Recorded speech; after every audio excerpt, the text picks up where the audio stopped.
Connection lost.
%.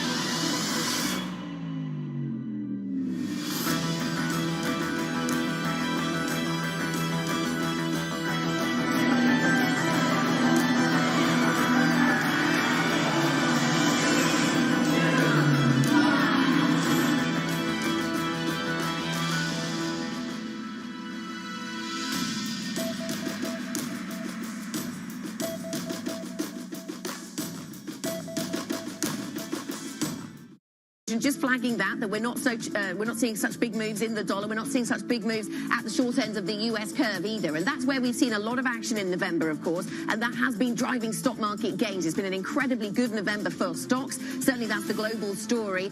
Also a lot of bond buying, as Tom, you were mentioning in our headlines. But just to flag where we are on the dollar and the 2-year yield at this point. Brent crude, as we head towards an OPEC Plus meeting, at 83.56. A couple of days of solid gains, partly driven by weakness in the dollar. We're up by another 0.6%. Tom, as you rightly mentioned, a lot of action in bond markets in Europe. What do you see in stock futures? European futures, DAX futures looking to build on the gains of yesterday, pointing up by 0.2%. We have FTSE 100 futures in positive territory as well, 7,446, looking to add just over 3 points. And the CAC 40 is also pointing to gains of 0.1%. Okay, let's get to the start of the European trading day then. And this is what we have. We are then expecting to see a little bit of upside at the start of trade. And certainly US futures through this morning have been suggesting a little bit of upside for the US market when we get there.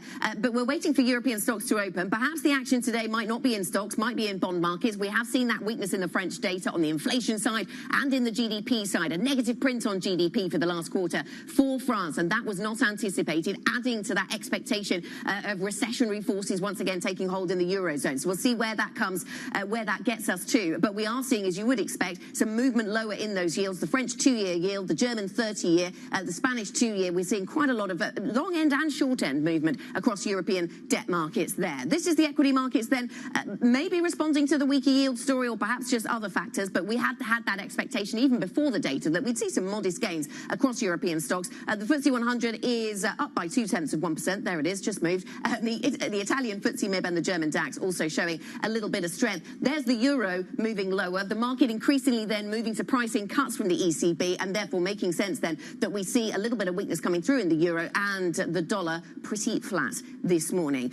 There's a lot going on this morning, Tom. What do you see in sectors? Well, you talk about the bond market, so that brings me to the banking sector and then the tech sector, which of course is rate sensitive as well. Tech being one of the two sectors in negative territory, only by the slimmest of margins though, after the gains of yesterday. It was one of the leading gainers across your sectors, along with the likes of real estate and autos. Now tech has just moved into positive territory. There you go, as maybe investors reflect on the fact that yields are dropping once again across treasuries and Eurozone debt as well, on the back of that softer inflation print. Banks gaining 5 0.5%. So we'll see how that plays in to the FTSE 100. Across the benchmark there, you're seeing gains so far of 0.2% after the FTSE struggled yesterday. Autos gaining 0.4%, building on the very solid gains of yesterday. That sector closed up more than 2% yesterday.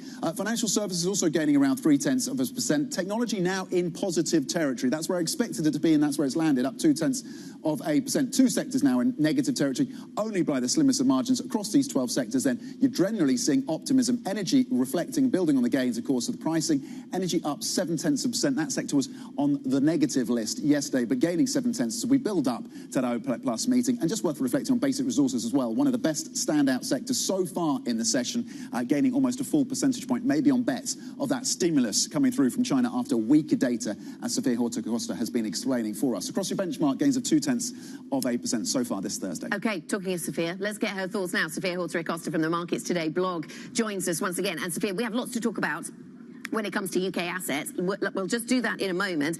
Just a moment to reflect on the weakness in the inflation data, the weakness in the GDP data coming in from France. And that's setting us up, of course, for the Eurozone aggregate data we get a little bit later on this morning. And bond markets, the ECB expectation is shifting. It really is, and this is where kind of the market mentality is right now, where the markets are looking for anything that justifies their view, and the view is that inflation, the battle against inflation, the worst of it is over, and actually now they're focusing on weakness, pockets of weakness in the economy. France, data out of France has really kind of added to that view. And so we're seeing, as Tom mentioned earlier, a revival of those interest rate cut bets, now looking like the ECB will be one of the first to cut, if you believe market pricing, before even the Fed. But really, the focus is on how do you trade this, especially heading into the final month of the year, where the focus will be, is really kind of the fight against inflation over. The ECB still has one more meeting to go in December 14th. So we still could get a few words of caution from Christine Lagarde pushing against those rate cut bets. And so I wonder then if this leaves the BOE out in the cold in terms of the central bank unable to go ahead with cuts. So some of our guests say because of the stickier nature of inflation here.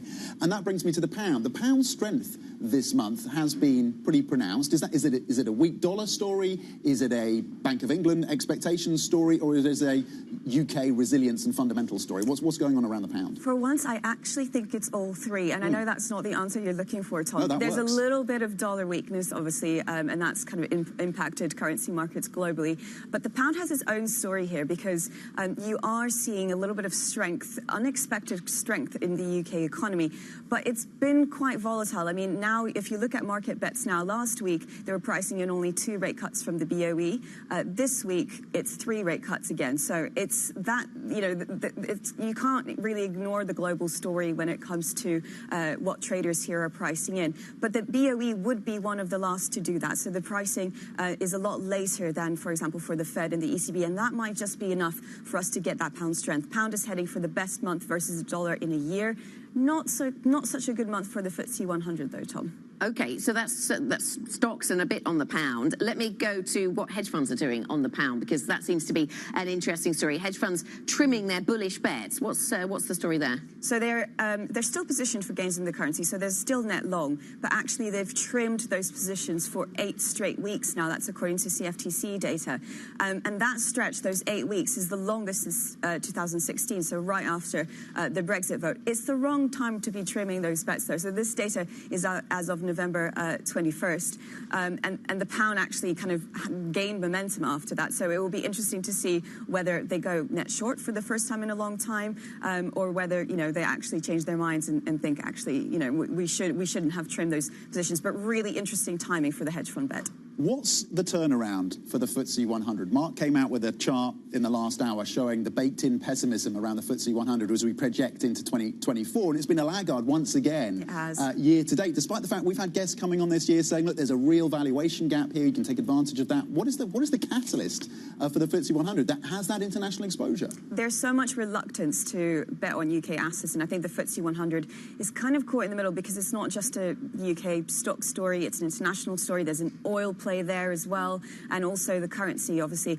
if the pound is strengthening, that's not very good for the FTSE 100. I have a month-end size and scope for you, Tom. So the FTSE 100, it's still up for the month. Okay. But when global markets are rallying, it's actually underperforming the MSCI All Country World Index by the most in 3 years. And if you stretch that back to 1990, which I always do because I love data, it's actually the third worst month for the FTSE 100 relative to the world since the 1990s. Why would you be invested in UK assets when you can get better returns elsewhere? Okay, Sophia, thanks very much. Sophia Horta-Acosta from our Markets Today blog with some interesting stats on UK assets and reflections on the weaker Eurozone data that we're seeing coming in this morning, weaker than expected, certainly. You can get more from the Markets Today team on the blog. Go to the Bloomberg UK website, find the blog there, or go to TLIV Go on the Bloomberg terminal.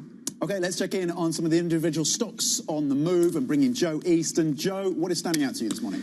So we've got ABN AMRO down around 1% over in Amsterdam at the moment. The Dutch government announcing they will cut their stake to around 40%. They currently own just under 50%, so it works out around €1 billion worth of shares that they are looking to offload. They last did a share sale a few months ago, but before that hadn't sold any stock for 5 years, so it's coming as a bit of a surprise for that one. We'll have to wait to see what the price they get for the stock later today. In terms of ASML, a new CEO coming in April after 10 years of the co-presidency.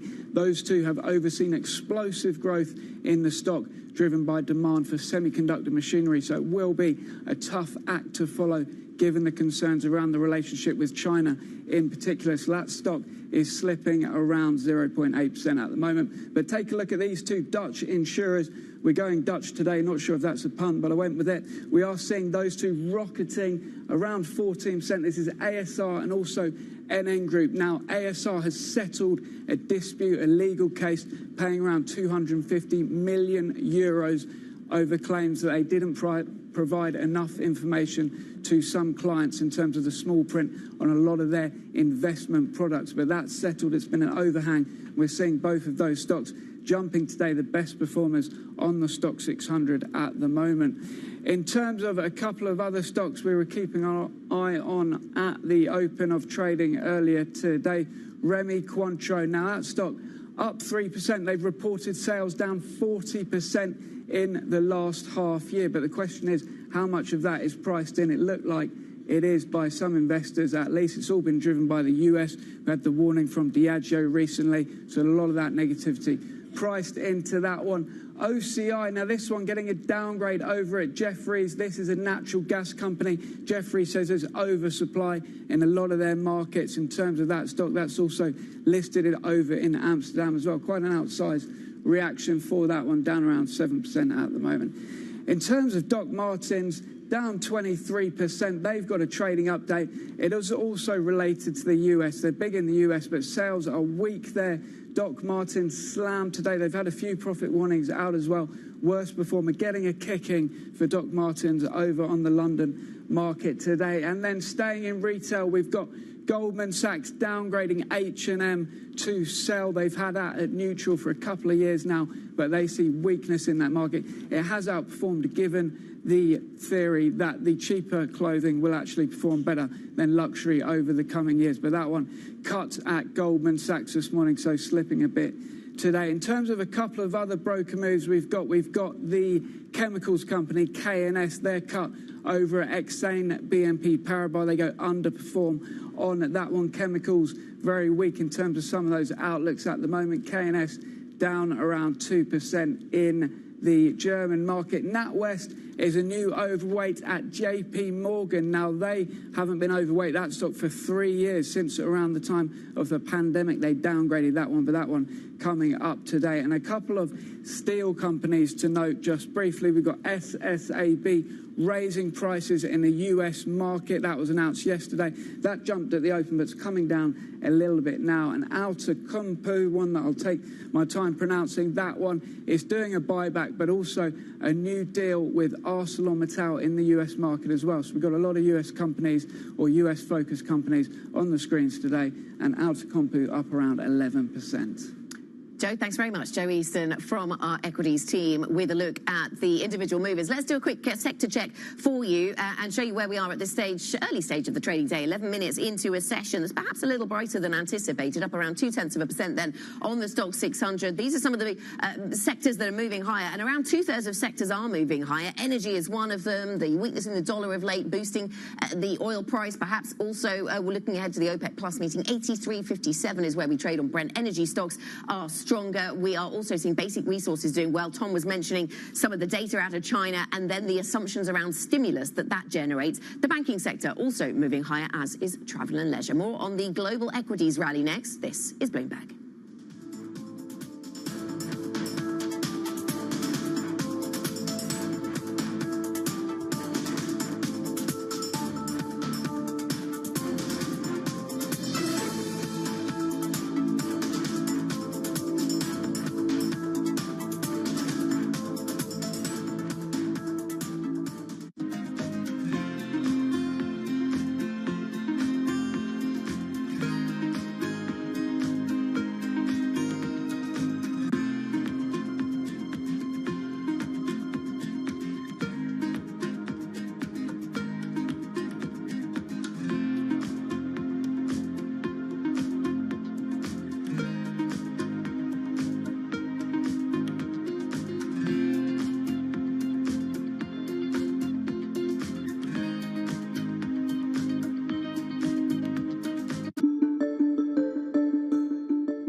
Is as safe as it was when you were in the government? It's not as safe as it was. Crime is clearly rising. I mean, it's not back to the dark old days of, pre-Giuliani in the early 90s. But we got to be careful because safety is the foundation of everything. And so I know the current mayor is committed to reducing crime. But we're going to have to be incredibly aggressive in making sure that crime does not increase. Are you involved any longer in New York City matters, or your advisor? Yeah, the mayor and governor actually asked me to co-chair a panel or a task force on reviving the commercial districts throughout the city. So I've been in the middle of that.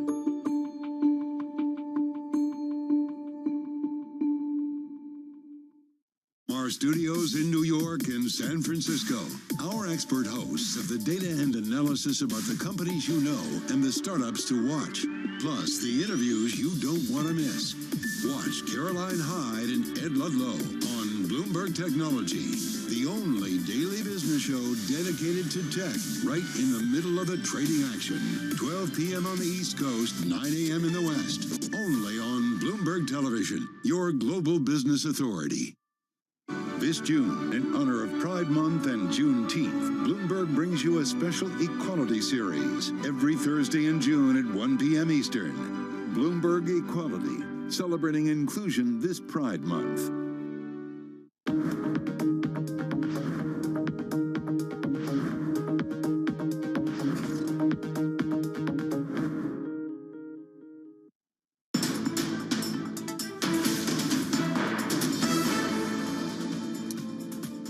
This is Markets Today. Happy Thursday. We are currently 15 minutes into your European trading day. You're seeing gains across the benchmark of about 0.1% across the benchmark. At the top of the list across your sectors, energy gaining 0.8. Bottom of the list is chemicals down 0.4%. US futures as well in positive territory, pointing to the gains of about 0.1% on the S&P E-minis. Now, the US bond market has had a turbulent year, to say the least, but November is on course to be its best month since the 1980s. Yes, since the 1980s. That's as investors bid up the price of treasuries, agency and mortgage debts on the prospect of Fed rate cuts next year. Joining us now is Joost van Leende, Senior Investment Strategist at Van Lanschot Kempen. And Joost, we want to get your views on Europe, given the data that's come through from France just in the next couple of minutes. But let's start there with the Fed then and the bid up for bonds. How much further does this have to go? To what extent are you putting 5% on the US 10-year yield in the rearview mirror? Yeah, well, we think that yields have peaked. It's gone quite fast, so I think we still think that yields might decline a bit further. That's due to our cautious economic outlook. But we've seen a lot. We've seen that yield curve becoming more negative again. That limits further downside. But given where inflation is heading, we've a lot of signals that inflation is falling, not only from the official numbers, but also from the surveys and so on. That all plays into lower bond yields. Maybe investors are getting a bit aggressive on the Fed, but we will see some rate cuts. So going back to 5%, that looks quite unlikely, I think. Okay, so that's the US. Joost, good morning. Let me ask you whether investors are too aggressive on the ECB. Traders fully pricing in a 25 basis point ECB rate cut in April. The first time we've seen that coming through in the markets and bringing forward that rate cut expectation on the back of the weakness in the inflation data and growth data out of France. What's your latest thinking on the impact of this data as it comes through this morning? Okay, this morning there was a revision of the third quarter GDP in France into negative. I think we also had a bit of positive data from the retail sales in Germany. They're volatile. It's only 1 month. We have to see. We'll get labor market data from Germany this morning. But it's clear that the European economy is struggling. It has been struggling for about a year. Leading indicators don't point to any improvement, basically. Bottoming out a little bit, but still negative. So you have that negative economic environment, which could argue for rate cuts at some points. We have inflation falling. I think what has to change and might be holding back the ECB to some extent is the labor market and wages. Wage growth is strong and is still much stronger than the US. That's quite a difference. I think it's also related to the flexibility of the labor market, which is higher in the US than in Europe. So that could hold the ECB back for a while. But if you have another 2 quarters with weak negative growth and inflation falling, I think it's quite realistic for the expectations for the ECB to cut somewhere in the spring. When that cut comes, and in the lead up to that cut, Joost, would that lead to you turning more constructive on European equities because interest rates will be lower, or because it will be indicating weaker growth, you want to stay out of European stocks? How would you be thinking about positioning around any cut from the ECB? Yeah, we're still positioned for that weaker growth. I mean, we've been in an environment where yields and equities have moved in opposite directions. So every time yields went up, the bonds, equities were down, and the other way around. And I think that's all related to the inflation scare. It's basically we've been in this climate since the Fed started hiking rates. And I think when the concerns about inflation ease, we will go back to the environment where a weak economy leads to lower yield and is also negative for equities. So I think over the coming months, we may move into that different environment. And then we think it's very well possible that falling yields go hand in hand with weakening equity markets. And that's all related to the economic outlook, to the earnings outlook. We see more downgrades than upgrades at the moment. And we think that has to go further. So that would be a change in environment that we see coming in the coming months. Yeah, we've got in the coming months, I was going to ask you the time horizon on that kind of change, Joost, because we've got so used to in months and years gone by that lower, bad data drives lower yields and drives stocks higher. When does bad data start to mean bad things for stocks? Yeah, we are already positioned for it. I mean, I have to be modest here. We've been underweight equities for a while because of the economic weakness.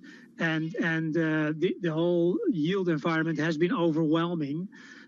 So we have to be modest. But this is a view for, say, the next 3 to 6 months. So in that time period, we see it. We expect that to be coming.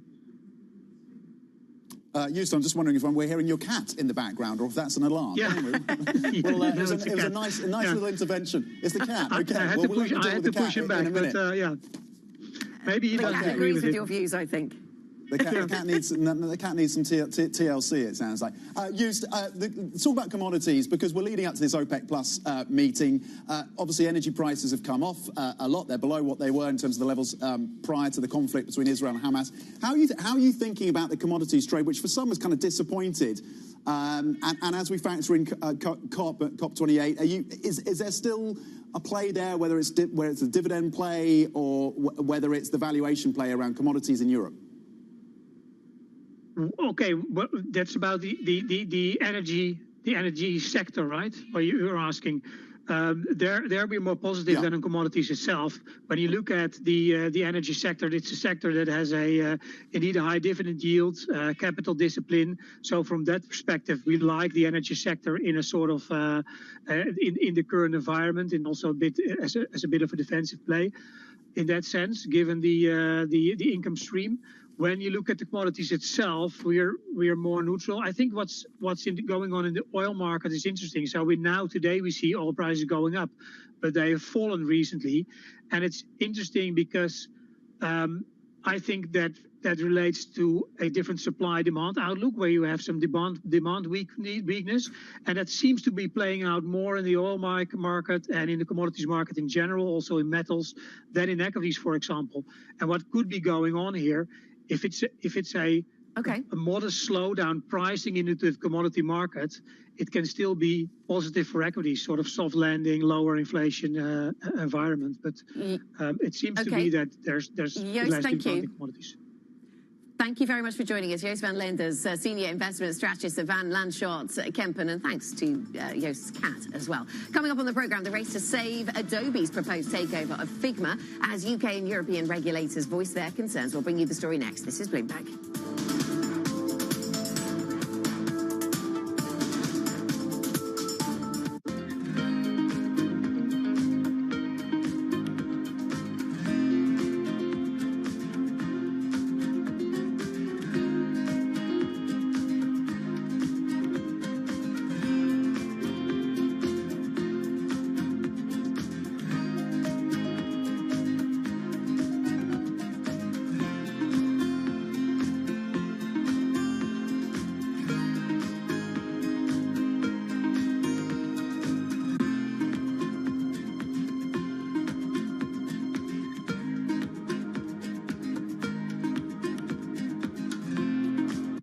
Are facing some tough challenges. Higher living and education costs and wages that aren't keeping up with inflation are making it harder for them to support themselves. And they're relying more on the bank of mom and dad. A new bank rate report shows nearly 70% of parents with kids 18 and older are putting their own finances in danger to help them. About half are dipping into their emergency savings or delaying paying off debt, while 43% drain their retirement funds. So where do you draw the line? There seems to be a generational gap, as older parents can't understand why being self-sufficient now is a lot harder than it was for them. Gen Z seems to think on average that 22 is a benchmark for covering the expenses, while baby boomers say their adult children should pay their own way closer to age 20. Either way, it's a family decision. Bankrate suggests having a conversation with your kids and setting a specific dollar amount or time frame for footing the bill. Business Week Radio, live weekday afternoons at 3 p.m. Eastern. We got a little bit of talking. Come on, are you guys ready? Harnessing the power of Bloomberg Business Week, Carol Masser and Tim Stanovic bring you the latest news from the worlds of business, technology, politics, and more. How does the Fed play into this and what the Fed does potentially? This is so exhausting and this is so all-encompassing. Listen on Bloomberg Radio and streaming on YouTube and Bloomberg Originals. BSO Now is your online home for weekly Boston Symphony Orchestra and Boston Pops performances. See new concerts that go behind the scenes, plus acclaimed archival concerts. Visit bso.org/now, where the music plays on. BSO season sponsor, Bank of America.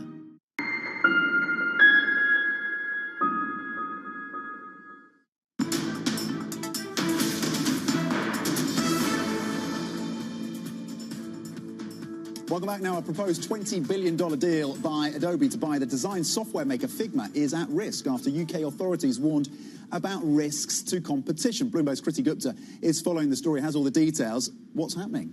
Yeah, a lot's happening. $20 billion in the crosshairs here. I mean, this is a company that is looking to really get into small businesses, get more widespread adoption. It's a company that 75% of their revenue goes to a lot of the big kind of cloud companies in terms of design software, Illustrator, Photoshop, Adobe Creative Suite. And I don't know what any of those do, but they're important, I'll tell you that. What's important about this is they also have a $2.3 billion retention package for Figma CEO. This is one of the largest retention packages in history. And when this deal was actually announced, you saw the stock take a really big hit on top of all of the moves that you saw by the deal anyway. But the point is that a lot of these regulatory authorities, the CMA right here in the UK, the EU as well, is now saying, is this whole thing designed just to take out your biggest competitor that's been doubling, by the way, year over year? And the answer is maybe. So they're, of course, doubling down on what that deal might look like. Kriti, thank you very much. Bloomberg's Kriti Gupta with the latest on that M&A tech story and the regulation around it. When we come back, we'll talk about oil. We're building towards an OPEC Plus meeting, of course, so the sector in focus. This is Bloomberg.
So as you look back on your career, what would you say is the best investment advice you've ever received? Probably the best investment advice that I never received, but that I've lived my whole life around, is surround yourself with really good people. I thought about it just today, like I do many times, what makes a great investor? A great investment firm is comprised of people who are optimists and pessimists and realists. Because in the intersection of the debates that go across that wide range of personalities is where you find truth. It's part of the reason I'm so focused on freedom of expression. I see it in my own four walls, the robust and fulsome debates around how we commit our capital, what defines a good idea, what businesses to build or pursue. That's what drives the success at Citadel. And I've been very fortunate in life to have always had a group of friends who really push me, who make me better. And here I get to work with 3,500 colleagues who in their ways make me better each and every day. And collectively, as a team, we've had the opportunity to have an incredible impact on the financial landscape around the world.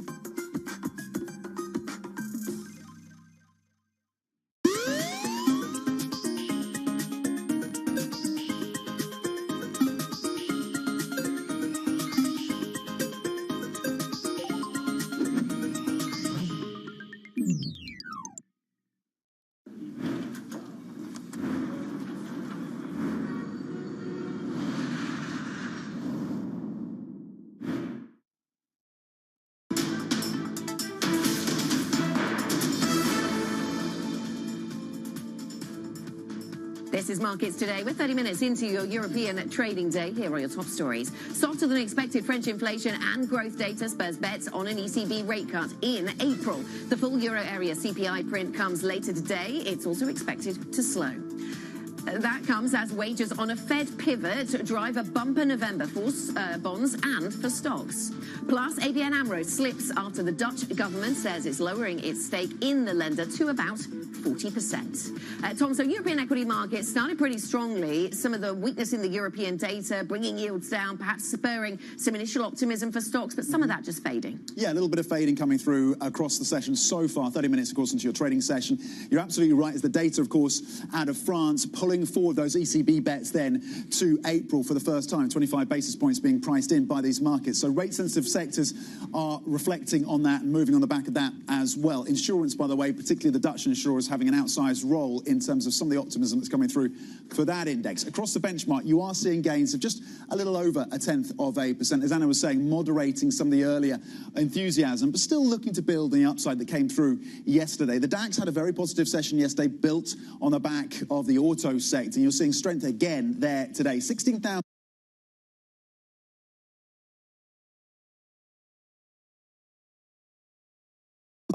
main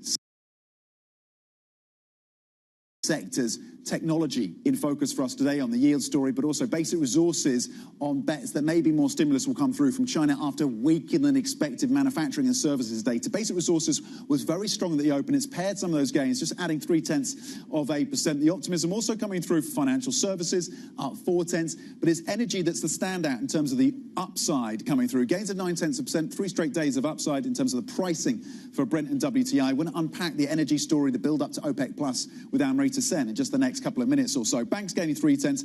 The sectors that are in negative territory is consumers at the bottom of the list, losses of 0.4%. You're also seeing a bit of pressure coming through for health, personal products, and autos after the run-up of yesterday, just easing down 0.1%. That's the picture. The benchmark gaining just 0.1%, Anna. Okay, also gaining this morning, oil prices. 83.72 is where we are on Brent. Let's talk about oil then, Tom. It's making steady gains this morning as traders count down to today's OPEC Plus meeting. Saudi Arabia is pressing members to join it in restraining output, but facing pushback from nations including Angola and Nigeria. Let's talk to Amrita Sen, the founder and director of research at Energy Aspects, who I'm pleased to say joins us this morning. Amrita, very nice to see you here in person. So we have this delayed OPEC Plus meeting, and some suggesting the point of the delay was to try to find agreement. So would you be surprised if they don't manage to agree today? I think a little bit disappointed given all the, the week-long delay and everybody following everything. But I am optimistic that I think there will be a deal because I think there's a lot of pressure on the group because you've seen prices come off a lot. There are concerns about the global economy. And I think the delay was in part to just ensure that Angola and Nigeria, the issues around the changes to quotas that are going to kick in from 1st of January are resolved because 3 of the African countries were supposed to get a lower baseline to produce from. And of course, Nigeria in particular, who's managed to raise production a little bit of late, is kind of fighting back. So that's what really needs to be resolved. So you see a deal later on the back of this meeting. What does that deal look like? Because you've warned in your notes to us to look beyond the headline number. Yes, and I do think the headline number, I'm not sure what the headline number is going to be. A lot of people are talking about 1 million barrels per day. Let's see. It's possible that's the headline number they're going for, but the real cuts are probably going to be about half of that because a lot of countries are already producing below what their quotas are meant to be. So even if you, let's say, get a cut from the quota, but if you're already producing below that number, it's not a cut versus current production. Also worth noting, UAE gets an increase in their quotas starting from 1st of Jan. So all it'll mean is that they will not increase by the full 200. They will still go up, but by a little bit less than the 200. Okay, can I ask about Nigeria and Angola then and any leverage they have at this point? Because you pointed out to us earlier, again, in the notes ahead of our conversation today, that actually the leverage is not necessarily around what they've already agreed to. Yes. So there's a lot we already know about their position. No, absolutely. But that's why the delay, because it's 3 independent sources who've basically said, Nigeria, you can produce X, and Angola, you can produce Y. And that's what they're contesting, saying, no, we actually believe, and fair enough, again, this is every country believes they can produce more. And that's what they are really fighting about. It's not a disagreement with the OPEC Secretariat. It's very much with those independent sources. And they are trying to figure out a solution where they all agree on what that number should be. I just wonder, as we look into 2024, some of the demand dynamics remain challenging, whether that's China, whether that's inventory build-up in the US. And the OPEC Plus decisions to cut through and push through those cuts that come through this year surprised some in terms of how they've able to align and remain and hold that consensus. So I guess the question is, if those factors come to play, softer demand, China, inventories, does that consensus start to crumble? Are we starting to see the first signs of a crumbling OPEC Plus consensus? No, and I know why you're, like, I get asked that question all the time, especially with non-OPEC supply rising. I really think the market should remember that 2020 and April 2020 is still very, very fresh for every OPEC member when prices went negative. I think the reason, especially Prince Abdulaziz really wants cohesion, and he drives it from the front, right, is very much to avoid a repeat of that, saying, look, this is what the inventory build-up. And to be fair, yes, inventories have built, but we're still way below 5-year averages. And across crude and products, we are very, very low. So the fundamentals aren't particularly weak. But yes, there's a fear of potentially it could get a lot worse next year. But that's why the cohesion is going to be there, because there's always a fear that if it isn't, then prices could be a lot lower. Okay, so they might be afraid of slightly lower prices, but they're all really afraid of those negative prices, so that keeps them together. What about the European growth story and how that plays in? What relevance does that have, Amrita? Because we've seen data from France this morning, just one part of it, but the picture is building of data that is weaker than expected. Some talk of bottoming out of European data, others that we're going to linger here. I mean, what is your sense of what this means for oil markets? Our view very much is it's going to linger. I mean, we are not optimistic on Europe at all. We've got European demand declining again next year. To be honest, for oil, Europe doesn't matter very much because it has been in decline for some time. US actually has surprised to the upside, but we do think US will go into contraction as well. Oil has been for the last few years, even and especially pre-COVID, all about emerging markets. It's Asia, Africa, Latin America, and that's where growth does continue to be very, very strong. I think the question is, how weak does OECD get next year to offset some of that? So you have $83 a barrel on Brent right now, 78 on WTI. Do you have a forecast for end of 2024? What numbers are you looking at for next year? We are, end 24, yeah. I mean, look, we are expecting prices to pretty much be around in the 80s. It will make forays into the 90s like we saw in the summer as well. We do have bottlenecks in refining capacity right now as well. Refineries are struggling to process the quality of crude that's being produced. That's kind of keeping a little bit of a cap on crude. But the other side is gasoline and diesel prices are continuing to go up because of that. So I think crude will be pretty range-bound, let's say between 80 to 90 for some time, and then go into the 90s next summer again. Amrita, you focus on, we're talking about the here and now in energy markets, what's driving the demand and the supply. Meanwhile, we're building towards a much longer-term story around energy, which is COP28 meeting in Dubai. Part of the conversation there is about whether they talk about phase out or phase down, and that gets very political, of fossil fuels. As somebody who watches the ins and outs of the oil market, what are you watching for from COP28? I think this is a very critical COP28 because, again, everything, like you said, in the lead up and for the last few years has been them versus us, right? It's fossil fuels versus renewables. If we don't come together as an industry, I just don't see how economic growth can be met, because economic growth and energy demand go hand in hand. We're not investing enough in fossil fuels, of course, but we're not investing enough in renewables either to meet that growth. And if we are talking about, oh, by the way, and IEA have released a lot of reports around this, we don't need investment, but then the implicit assumption is you're not going to have economic growth either. And I think that's what we have to come up with a resolution, because it's all very good for us in Europe to stand up and talk about energy transition when Africa and people in Africa and Asia don't even have basic electricity, right? So the whole concept of just transition, the whole concept of affordability, sustainability, I think those need to get addressed at COP. And for me, it's about decarbonizing hydrocarbons. It's not about you don't need hydrocarbons. It's about let's make the process greener. Okay, always really excellent on these energy markets. Amrita Sen, really appreciate it on the importance of this COP meeting, looking at a forecast, maybe $80 to $90 a barrel on Brent, and ultimately seeing a deal from OPEC Plus, but look beyond the headline number. Amrita Sen, founder and director of research at Energy Aspects, with the insights. Coming up, Robinhood CEO Vlad Tenev tells us how he plans to shake up the UK market for retail stock investors. We hear from the CEO next. This is Bloomberg.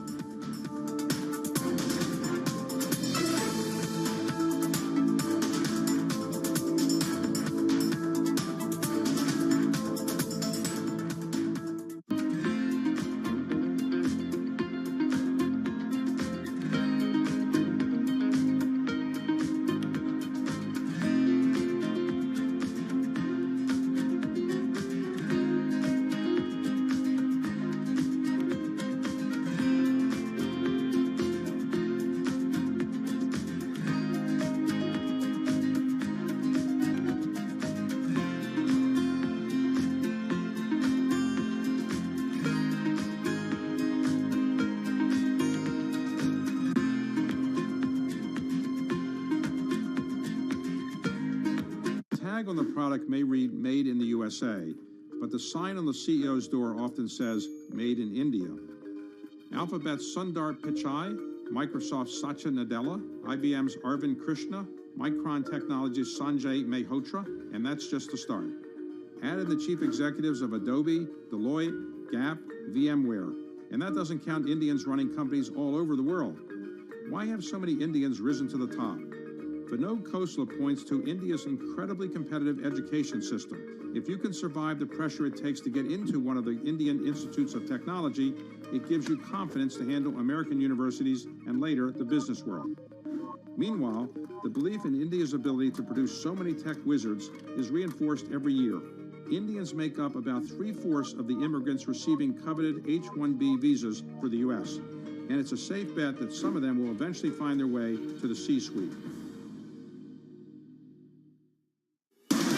From the world of politics to the world of business, every weekday at 5 p.m. Eastern Time, hosts Anne-Marie Hordern and Joe Matthew alongside Kaylee Lines deliver news, insight, and analysis live from Bloomberg's Washington headquarters. Get the latest from and about politics' biggest power players at the end of every trading day. Balance of Power, every weekday at 5 p.m. Eastern Time, only on Bloomberg, your global business authority. In a multi-trillion-dollar industry, there's a lot of ground to cover. We indeed have a rally. We're talking a lot of dividends. We're talking income. We'll show you what's happening in ETFs like no one else. Bloomberg ETF IQ, Monday on Bloomberg.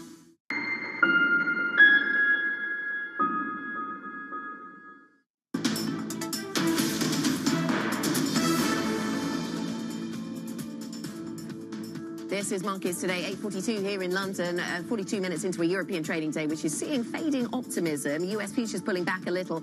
We are flat on E-minis now. Nasdaq futures up 0.1%, and European stocks are pretty flat this morning. Interesting that we were just talking about when bad data starts to be bad for stocks, and maybe we are seeing a little bit of that in the shape of the French inflation and GDP data, Tom, having an influence on markets. Yeah, let's check in some of the other top stories of the day then. Elon Musk says advertisers boycotting X, formerly known, of course, as Twitter, could lead to the death of the social media company. He says companies pulling out are, quote, trying to blackmail him. Musk also apologized for endorsing an anti-Semitic post on X earlier this month, calling it, quote, the worst and dumbest thing he's ever done. Sam Altman has been officially reinstated as the CEO of OpenAI. The startup says Microsoft is now a non-voting observer on its new board of directors. The announcement comes 2 weeks after Altman's initial ousting. Microsoft is the ChatGPT maker's largest investor. The United Auto Workers Union is launching public organising campaigns aimed at over a dozen automakers. In the crosshairs are firms including Toyota, Volkswagen and Tesla.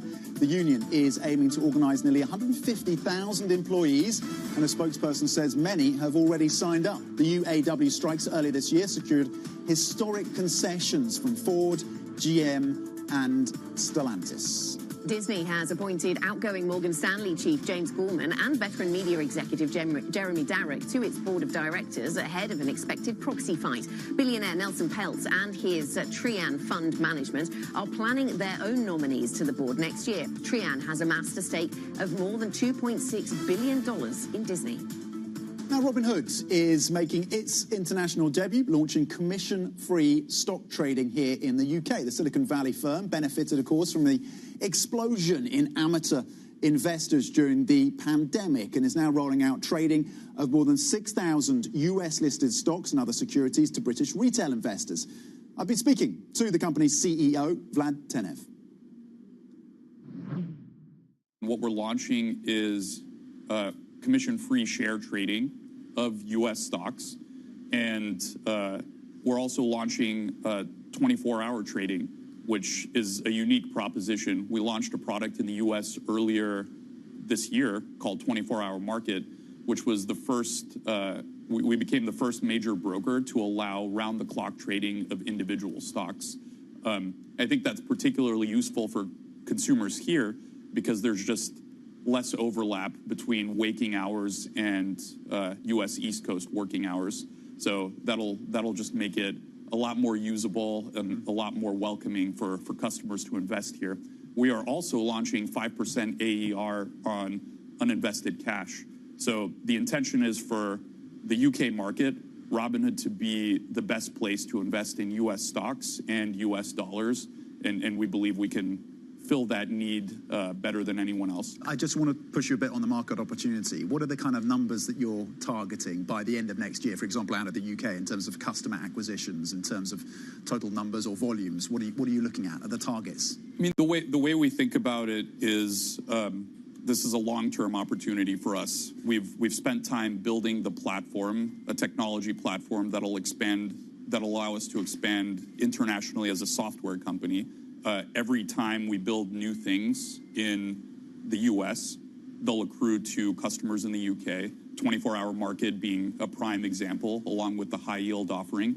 So that this product that we're launching now is probably the best version of Robinhood, and we intend for it to keep improving.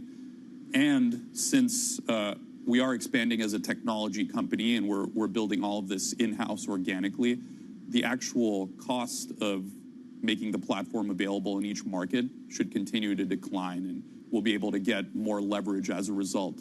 So I think over the long run, we intend to do quite well, and I'm thinking about it less in terms of like, what are the targets in the next couple of months or even 1 year. But I think I aspire for Robinhood to be a global company.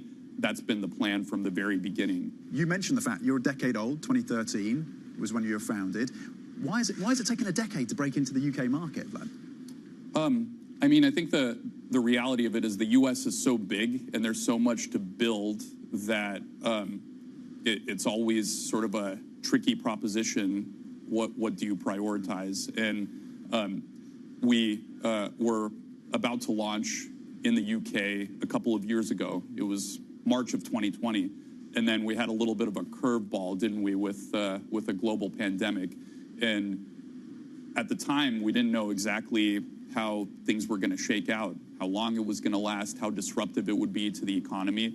But what we did see was basically a tripling of activity in Robinhood within a very short amount of time. So we had to make the difficult decision to postpone this launch because we were putting in all of the resources we possibly could to dealing with the surge in demand and making sure our infrastructure was scaling in the way we needed. And we made those changes, made those improvements, invested dramatically in the service quality, the infrastructure offering. Now we're in a much stronger place to actually serve the market with not just a better product with all the new features I mentioned, but also much stronger infrastructure. That was the Robinhood CEO, Vlad Tenev, speaking to you, Tom, about their expansion plans in the UK. You have to wonder who's the King John they're going after in this particular situation as they move their geography. But as you pointed out, quite surprising, actually, that it's taken so long to move out of the United States to here. Yeah, it took time. It took about a decade. And he says, look, COVID was a factor. They've had a couple of attempts. This is the third time lucky, basically. They've done it, of course, this time. They're launching today. But they have faced struggles. He said, when I talked to him about regulators, he said, look, actually, the UK government regulator has been really welcoming. He's very optimistic about the prospects here. You talked about the King John. Well, maybe that's the Hargreaves Lansdowns of the world, but also the incumbents, the likes of Revolut and Monzo. And he's taking aim at them as well, obviously offering 0% commission. One question I put to him is, are you actually going to make a profit in this market, or are you basically using the US market as a subsidy for UK clients? And he kind of dodged that question, but it seems like the answer may be a soft yes to that, at least for the time being. But clearly, first international market for them, this is really important. And they're going to start trading as well. They're going to launch crypto trading in Europe as well in the next possibly few weeks, possibly a few months. So that's another one to watch. Certainly interesting, and interesting to watch how this rubs up against retail enthusiasm for stocks or lack of. So we'll certainly watch what this does to UK markets. Thanks for the conversation there, of course. Now, coming up on the programme, traders are boosting their ECB rate cut bets following softer than expected inflation data from France. We'll discuss what that means for the central bank next. This is Big Value.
is one of the largest and wealthiest consumer markets in the world, and there are very few global companies that can afford not to trade in the EU. So as the price for accessing the European market, these companies need to obey European regulations.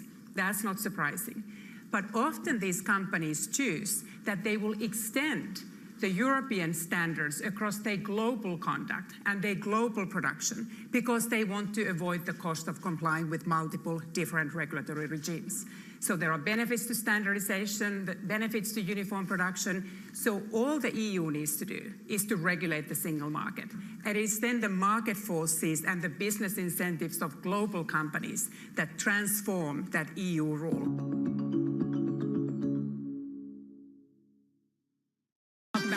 Daybreak Europe. Good morning, good morning. This is Bloomberg Surveillance. Welcome to Bloomberg Markets, China Open. This is Bloomberg Technology. Welcome to Balance of Power. This is Bloomberg.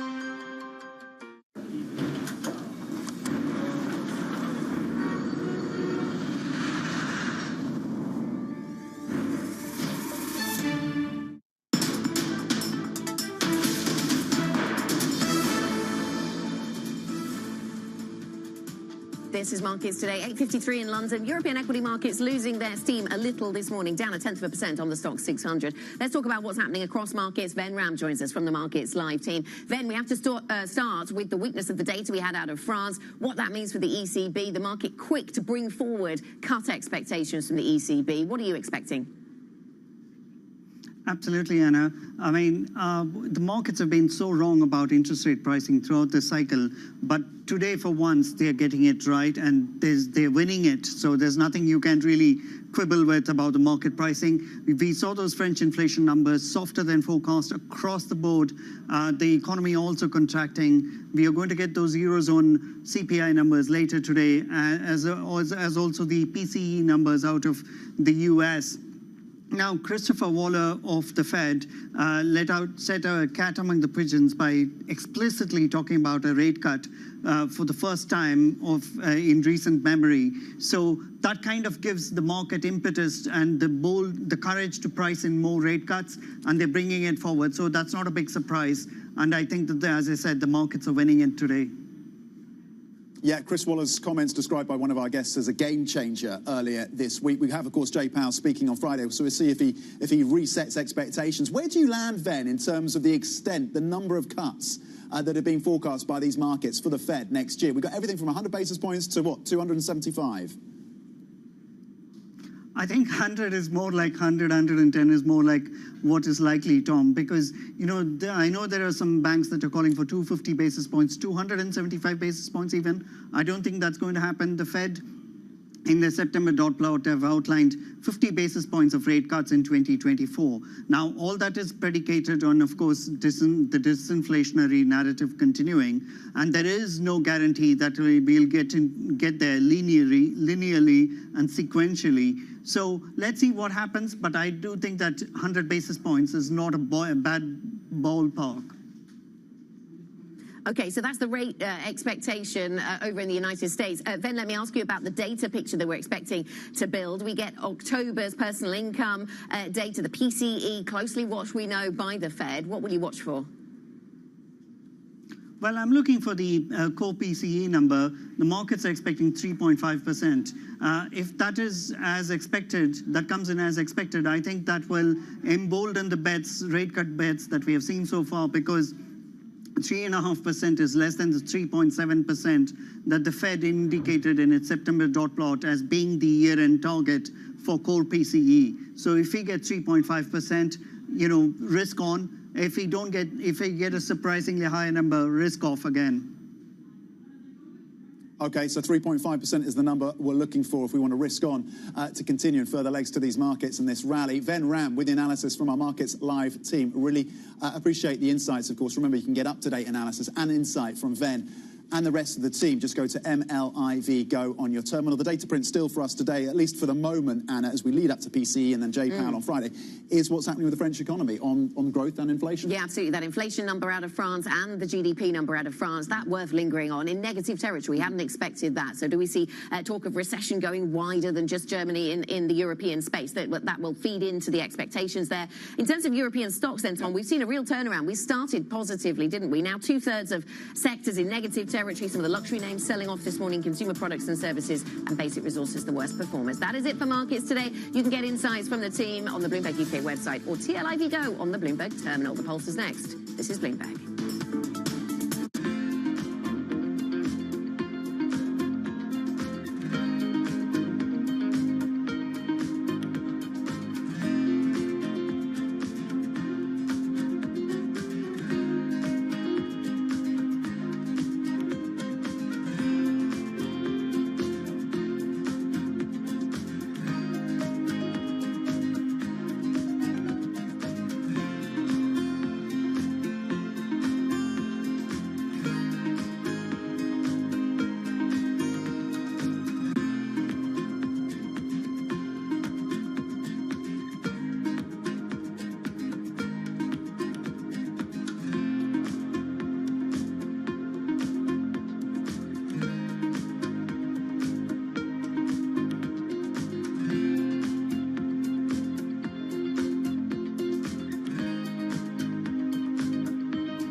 Okay, so you're moving in on me, quick, distracting me with your fancy hands. I'm going to deal with your knight because it's really bothering me. Ah, my knight. Yeah, he's a troublemaker. Yeah. What did you get up to this weekend? You know, just robot stuff. A lot of chess. I was practicing for you. I know you're pretty good. Ooh, I don't like that. I will take this. Put it over here. Not cool. Not cool. All right. I will concede. I can see. You've got me beat. Very good game. Well played. Thank you, sir. Thank you.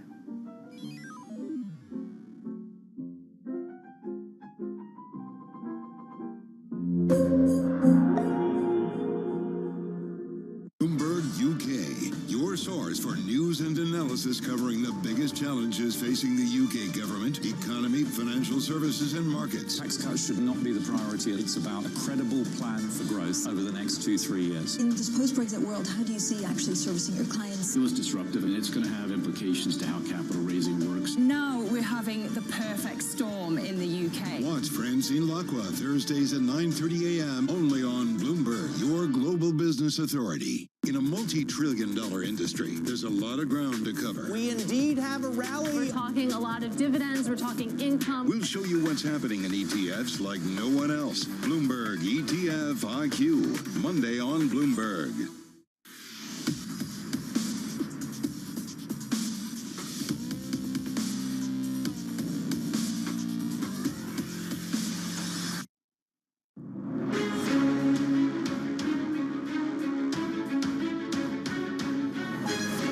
Newsmakers and market movers. This is The Pulse with Francine Lacqua. Good morning and welcome to The Pulse. I'm Kriti Gupta in London with the conversations that matter.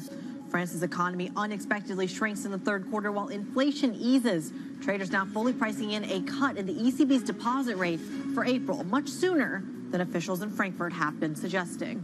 Meanwhile, in the Middle East, Israel and Hamas extend their truce just ahead of that key deadline as negotiations continue for the release of more hostages and prisoners. Meanwhile, former U.S. Secretary of State Henry Kissinger, who defined American foreign policy during the Cold War, has died. He was 100. let's take a quick look at the European market story as well, because when we look at the markets map, you are seeing kind of broadly unchanged. It is despite the fact that you did see a rally in futures and the fact that we are actually getting some contradicting signs of a slowdown. The idea that even though the market perhaps is pushing the rally higher, you have the contradictory force in terms of the economic data, the surprise economic data that came out of France. Net, you're starting to see underperformance, specifically in the UK index. The FTSE down about 0.3%. The rest of Europe virtually unchanged, hence the gray on the screen. But it really comes down to the bond market at the core of the story, and that's where I want to go next. In the last 30 days or so, you look at the 30-year, the last kind of month, you have to look at the drop, and that's what this chart I'm going to show you actually tells. The idea that the drop in the 30-year has actually been the biggest, going back not just several months, but several years. I mean, take a look at it all the way back down to 2011. You have not seen this kind of move. A 66 basis point move, we'll call it. What does that mean in terms of the broader bond performance? Well, let me show you. In the last 15 years, you have not had a month that has looked this good for the bond market. Again, you can see it is the best month. It really speaks to the idea that that move in yields is actually great for those bond bulls, but perhaps not so great for a Federal Reserve and other central banks around the world that are actually waiting for that some sort of market to do perhaps a little bit of the work for it. If the market is pricing in cuts, then they're not going to be that willing to hike or slow down their hiking simply because they have to counteract that stimulus that's coming from the markets. The problem is a good chunk of the market is positioned at the front end of the curve. And here's one example. Hedge funds in particular, their treasury shorts are at a record. This is in particular, I mean, of course, we have all of them kind of lined up here, but you can see that on the far end, you have not seen this kind of positioning in a very, very long time. Simply the idea that if everyone in the markets is positioned on the front end of the curve, they're actually creating a really hard time for the Federal Reserve because it means the Federal Reserve's policy works at a lag, whereas the market's policy has a more clear read-through. And if you start to see more pressure on the front end of the curve,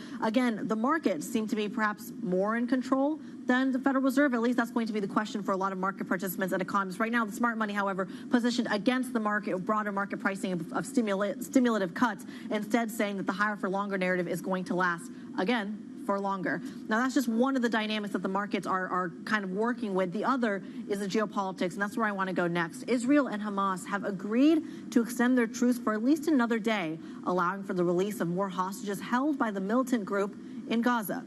Joining us now for more is Bloomberg's Lisa Flesher. Lisa, a last-minute deal, another extension. What do we get out of these additional 24 hours? Well, we get time without hostilities resuming, and I think that's the most important thing for the civilians on the ground right now.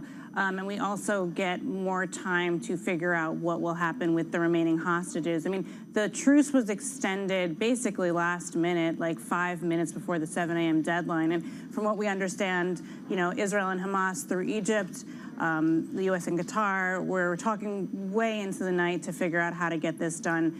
And the U.S. is putting immense pressure on Israel to keep the talks going, while Egypt and Qatar are pressuring Hamas to do the same. And at the same time, we have, of course, a lot of regional leaders perhaps putting pressure on this. There was a great story of the last 48 hours or so, how Saudi Arabia is working with Iran to kind of counteract some of the forces you're seeing in Israel and Hamas. Of course, the United States, a part of that conversation as well, specifically Antony Blinken. What do we get out of that visit? I mean, basically what you have is you have people, leaders like in Saudi Arabia and in the U.S. trying to keep things as calm as possible. Iran, through its proxies, Saudi is basically telling Iran to please try to keep things calm, and we have some incentives for you for your economy, which is not doing so well right now. And on the other side, the U.S. is, with Blinken coming for the third time, is trying to put pressure on Israel that when hostilities do resume, you have a more targeted, focused, seeking out of Hamas leaders. I don't think anybody expects there to be an event like a never-ending ceasefire. But what you have right now is you have all these people who have moved from the north part of Gaza to the south. And what you have is a humanitarian crisis right now, and people are trying to prevent it from becoming a humanitarian catastrophe. Certainly something we're keeping a very, very close eye on. Of course, the humanitarian situation there, as you point out, becoming more and more dire by the minute. Bloomberg Lisa Flesher, we thank you so much for bringing us that crucial analysis and context. Now, coming up on the program, we make a pivot from geopolitics to what's going on in the tech space. We hear from the Robinhood CEO, Vlad Telev, as launches commission-free trading of U.S. stocks right here in the United Kingdom. That conversation next. This is Bloomberg.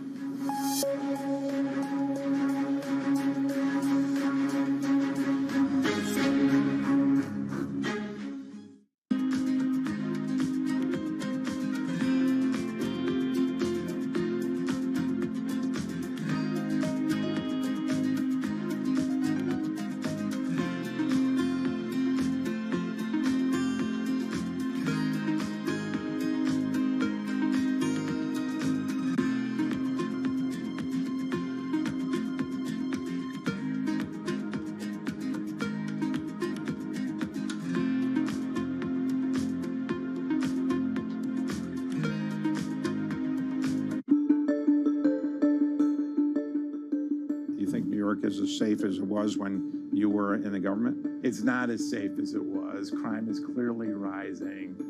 I mean, it's not back to the dark old days of, pre-Giuliani in the early 90s.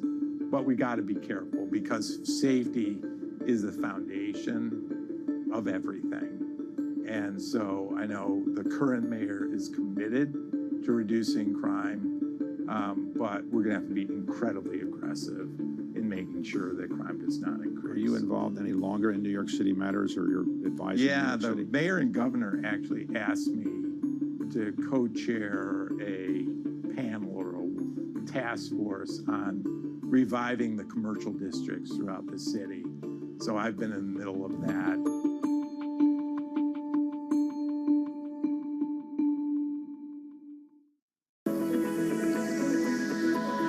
Japan's critical role in the global economy is changing as the world recalibrates. After decades of stagnation, Japan's leaders are forging a more innovative and sustainable path forward to revitalize the nation. Corporate giants, policymakers, and pioneers tell us how they're doing just that. Every week on Japan Ahead, right here on Bloomberg Television.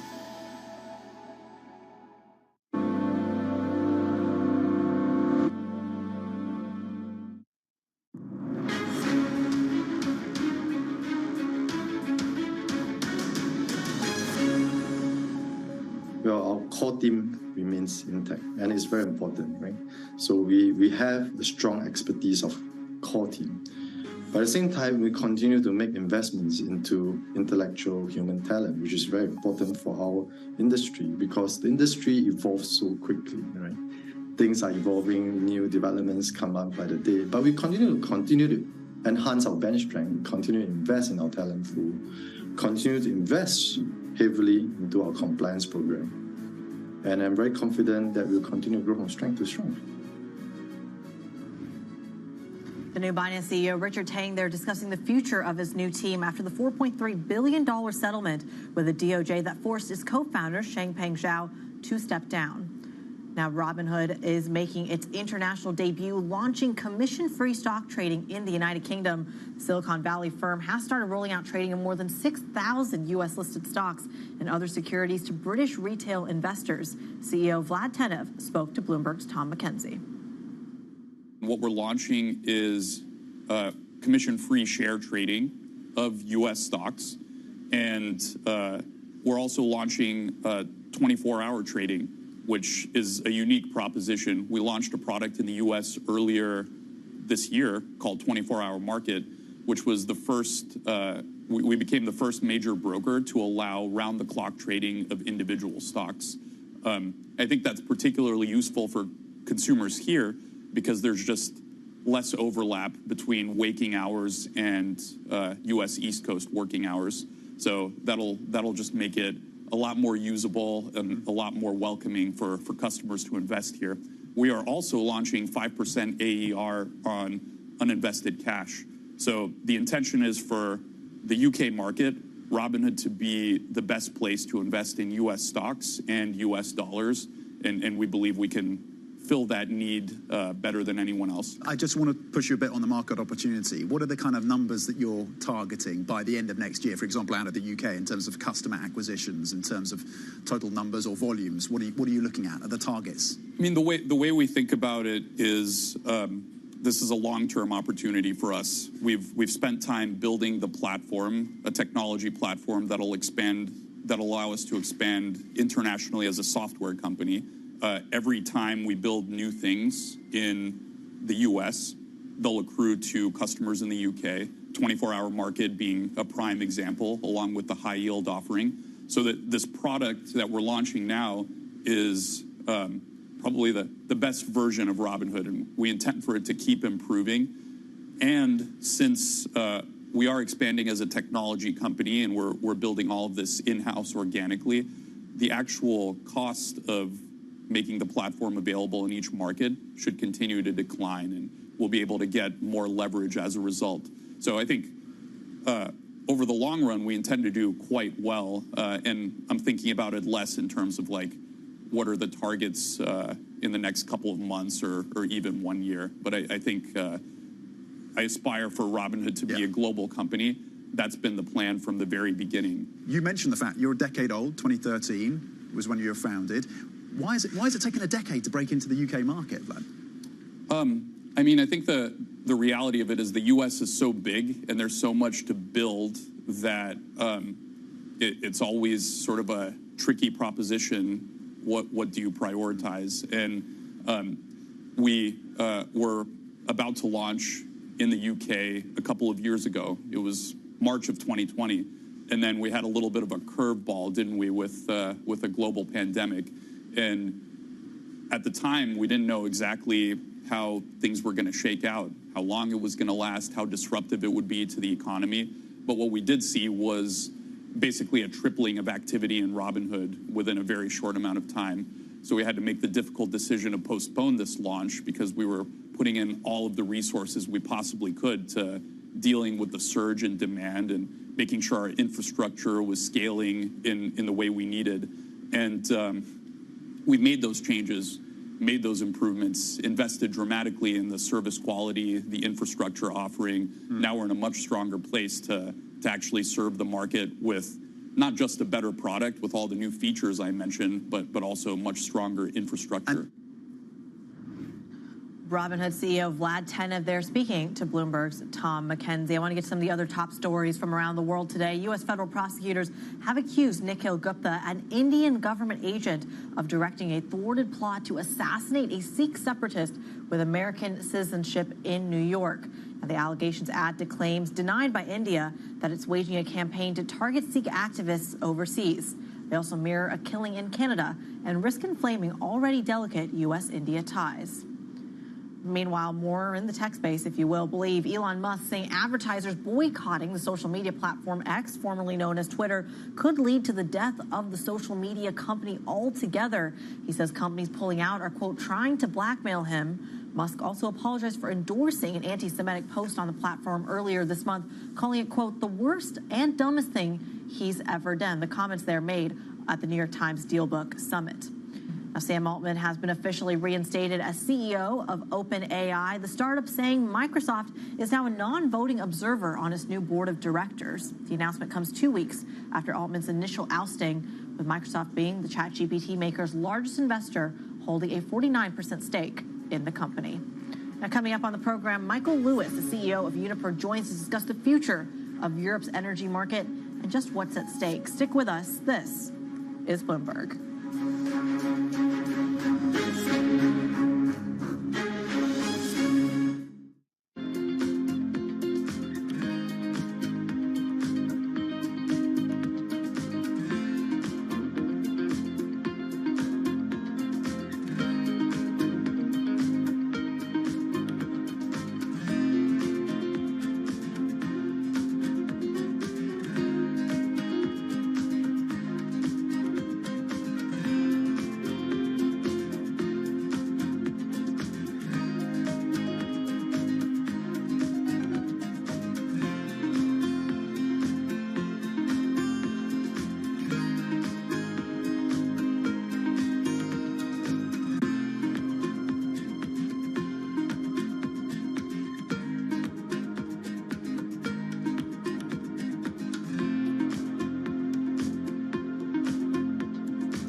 young adults are facing some tough challenges. Higher living and education costs and wages that aren't keeping up with inflation are making it harder for them to support themselves.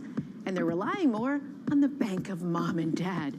A new bank rate report shows nearly 70% of parents with kids 18 and older are putting their own finances in danger to help them. About half are dipping into their emergency savings or delaying paying off debt, while 43% drain their retirement funds. So where do you draw the line? There seems to be a generational gap, as older parents can't understand why being self-sufficient now is a lot harder than it was for them. Gen Z seems to think on average that 22 is a benchmark for covering the expenses, while baby boomers say their adult children should pay their own way closer to age 20. Either way, it's a family decision. Bankrate suggests having a conversation with your kids and setting a specific dollar amount or time frame for footing the bill. Welcome to the world of decentralized finance. You can see the massive gains for the OG crypto coin. The breakout we have all perhaps long awaited finally realized. We'll see if it sticks. Bloomberg's covering all things crypto, the people, There's no question this industry is composed of some bad actors and some good actors. the transactions, Volumes have surpassed $24 billion per day. and the technology. Stop talking about the technology, start demonstrating the utility. Bloomberg Crypto, Tuesdays.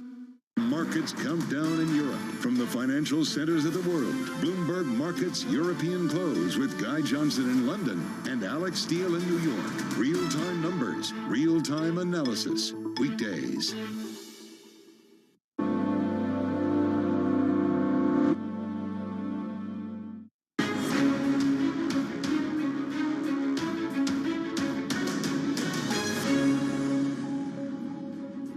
Russia's invasion of Ukraine took gas supply off the market almost overnight. Nearly 2 years later, and Europe still struggling with energy security. Germany, of course, at the center of this story, just given its former reliance on cheap Russian gas. Oliver Crook, our correspondent in Berlin, following the story very, very closely, joining us now in Berlin with a guest.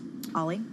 That's right. And at the very center of this story, Kriti, is a company called Uniper, which was once upon a time synonymous with things like Nord Stream and all of the Russian gas that came in really straight to the households here in Germany, but also the industrial sector. And if the war caused a crisis in Germany, it proved existential for Uniper. It was one of the biggest government rescue packages in German corporate history. And now from the ashes, a new business was born.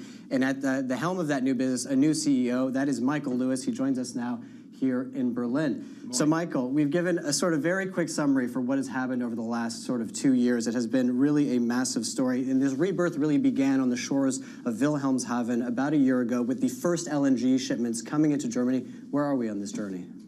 Well, as you said, Oliver, it's been an enormous challenge for Uniper and for Uniper's people, and kudos to all of our staff who's really done a great job in managing the company through these incredibly turbulent times. As you said, the fundamental problem Uniper had was the fact that the Russian gas was no longer flowing, and we were the counterparty to many of those long-term gas contracts. That meant that we no longer had the gas to sell to our customers. It meant that the gas prices spiked, and it meant Uniper had a very serious financial problem, and the government stepped in. Since then, we've announced a new strategy, and we've also managed the risks in the portfolio coming out of that reduction in Russian gas flows. So we've managed to hedge all of the gas, so we've stabilized the company financially. And now we're rebuilding, and we're rebuilding a company which faces into the energy transition, which will create a company that is green and flexible and will deliver the flexible generation and the flexible green gases that are needed for the energy transition. And a huge part of that, of course, and this is a huge priority for the German government, with a lot of this money that has now been pulled off of the table in this court ruling. Do you think that this threatens the energy transition in Germany? How does this impact that process? Well, I think short term, clearly it's a challenge, and it's a challenge the government is now addressing. But if you look at the fundamentals and the long-term perspective, it doesn't really change anything. We know we have to get off fossil fuels. We know we have to massively reduce CO2 emissions and get climate neutral by 2045 in Germany. And that means a number of policies have to be implemented to deliver that. Most importantly, in the short term, we've got the challenge of the so-called Kraftwerk strategy, where we have to build around 25 to 30 gigawatts of new gas-fired capacity, some of which will be immediately hydrogen ready, some of which will be convertible to hydrogen or other green gases. I don't think those policies are fundamentally affected, but clearly the government has... Does it affect any of your projects right now? Not right now, but of course we're analysing the situation very carefully. Our strategy is founded upon the necessity to convert our fossil fuel-fired capacity, and we have a very large amount of coal in the portfolio. We will be closing that coal-fired capacity, and it's not just in Germany, it's across Europe. We will be closing that capacity, replacing it with flexible green generation. And that, in the short term, of course, needs government policy to implement the necessary markets. And on that government policy, you have a sort of global perspective on this energy transition. Who is doing the best job as a government to attract this and make this happen? I wouldn't say there's any specific government. What I'd say is there are good policy practices in different government areas. For instance, if you look at the UK, they've been very successful with the so-called contract for differences policy to encourage offshore wind. They've also had a very effective capacity market in power. And Germany can learn from both of those things, you know, with a capacity market, which successfully works in the UK to replace coal with flexible generation, and a CFD mechanism, which we think would be useful for converting gas storage into green gas storage. And then in terms of the company itself, is this a company that can stand on its own 2 feet? Is this a moment, the German government came to rescue Uniper, now the German government is in crisis, needs funding. Is this a good time to think about selling that stake and getting that funding into the German government? Well, the German government has to sell the stake anyway. By the end of 2028, according to the EU Commission, they have to sell down to 25% plus 1 share. That was a condition of the state aid. Of course, our job as management is to make sure that the company is in a robust financial position. Is it ready to go? Well, we have a clear strategy. We have an excellent financial position. This year, we've stabilised the balance sheet. We'll have an excellent financial result. So we're very confident that the company is now in a far better position than it was a year ago.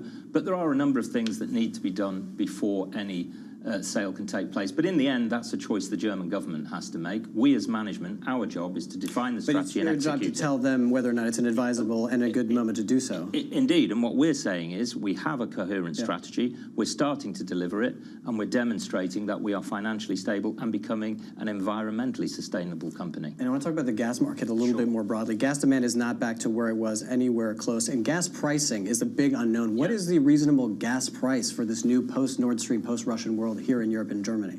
Well, as you said, it's very, very difficult to judge. What I would say is the gas price today is roughly double what it was before the crisis. Of course, it's much, much lower than it was at the height of the crisis last year. So we're now looking at around 50 euros a megawatt hour. It was around about 20 pre-crisis, up to over 200 in the middle of the crisis. So I think the most important thing is we are still in a challenging situation. You know, you can't take 40% of European gas supply out of the supply curve and not expect to have an effect. We have reacted very quickly, and we've done a number of things which have improved that situation. We have full storage, and our storage at Uniper is also full. We've built new regas capacity like Wilhelmshaven, which we built in super quick time last year. And we have reduced gas demand. But there's no doubt about it, until significantly more LNG volumes come onto the market, there is going to be a tight situation. And on that point of LNG volumes, you have Shell, Eni, and some of these other companies who have signed nearly 30-year contracts with Qatar. No one in Germany has done that. No one is more sensitive to the spot market and its risks than perhaps you and Germany. Are you intending to sign those kinds of deals with the Qataris? Well, the challenge we have at the moment is, of course, is the uncertainty, long-term uncertainty over gas demand, because our ultimate aim is to get off gas and move to the hydrogen economy, probably starting with blue hydrogen, then moving to green hydrogen. And as we electrify the economy, as we electrify heating, for instance, gas demand will peak in the 2030s and then start to fall. So we have to make judgments about what the right contractual position should be, what the right indexation should be. We're making those judgments all the time, and we have signed some gas contracts, and we still do have long-term contracts in our portfolio, which are LNG. But we're constantly assessing this balance between supply and demand and how much long-term gas versus gas purchases on the wholesale market versus green gas we have in our portfolio. Right. Well, Michael Lewis, the CEO of Uniper, thank you so much for joining us. Not enough time to get through all of the things, everything that's happened over the last 2 years, but that's me in Berlin. Back to you, Kriti. Thank you. Bloomberg's Oliver Crook there alongside the Uniper CEO, Michael Lewis. We thank you as always for bringing us that crucial conversation. In the meantime, plenty of more exclusive conversations ahead on Bloomberg Television. UniCredit CEO Andrea Orchel speaking to Bloomberg's Francine Lacqua about some of the other challenges in Europe. It doesn't just stick to energy, banking also in the fold. We'll bring that to you next. This is Bloomberg.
On the product may read Made in the USA, but the sign on the CEO's door often says Made in India. Alphabet's Sundar Pichai, Microsoft's Satya Nadella, IBM's Arvind Krishna, Micron Technology's Sanjay Mehrotra, and that's just the start. Add in the chief executives of Adobe, Deloitte, Gap, VMware, and that doesn't count Indians running companies all over the world. Why have so many Indians risen to the top? Vinod Khosla points to India's incredibly competitive education system. If you can survive the pressure it takes to get into one of the Indian institutes of technology, it gives you confidence to handle American universities and later the business world. Meanwhile, the belief in India's ability to produce so many tech wizards is reinforced every year. Indians make up about 3/4 of the immigrants receiving coveted H-1B visas for the U.S., and it's a safe bet that some of them will eventually find their way to the C-suite. Our studios in New York and San Francisco, our expert hosts of the data and analysis about the companies you know and the startups to watch, plus the interviews you don't want to miss.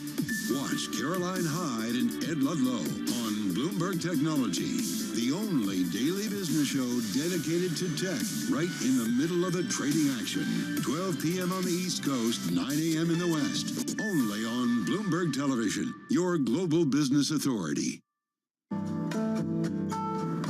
DOJ or other authorities could face bigger challenges next. It was going to keep rate World Cup. This is a 3. As the economic picture does. The BOK is getting ready to make a decision.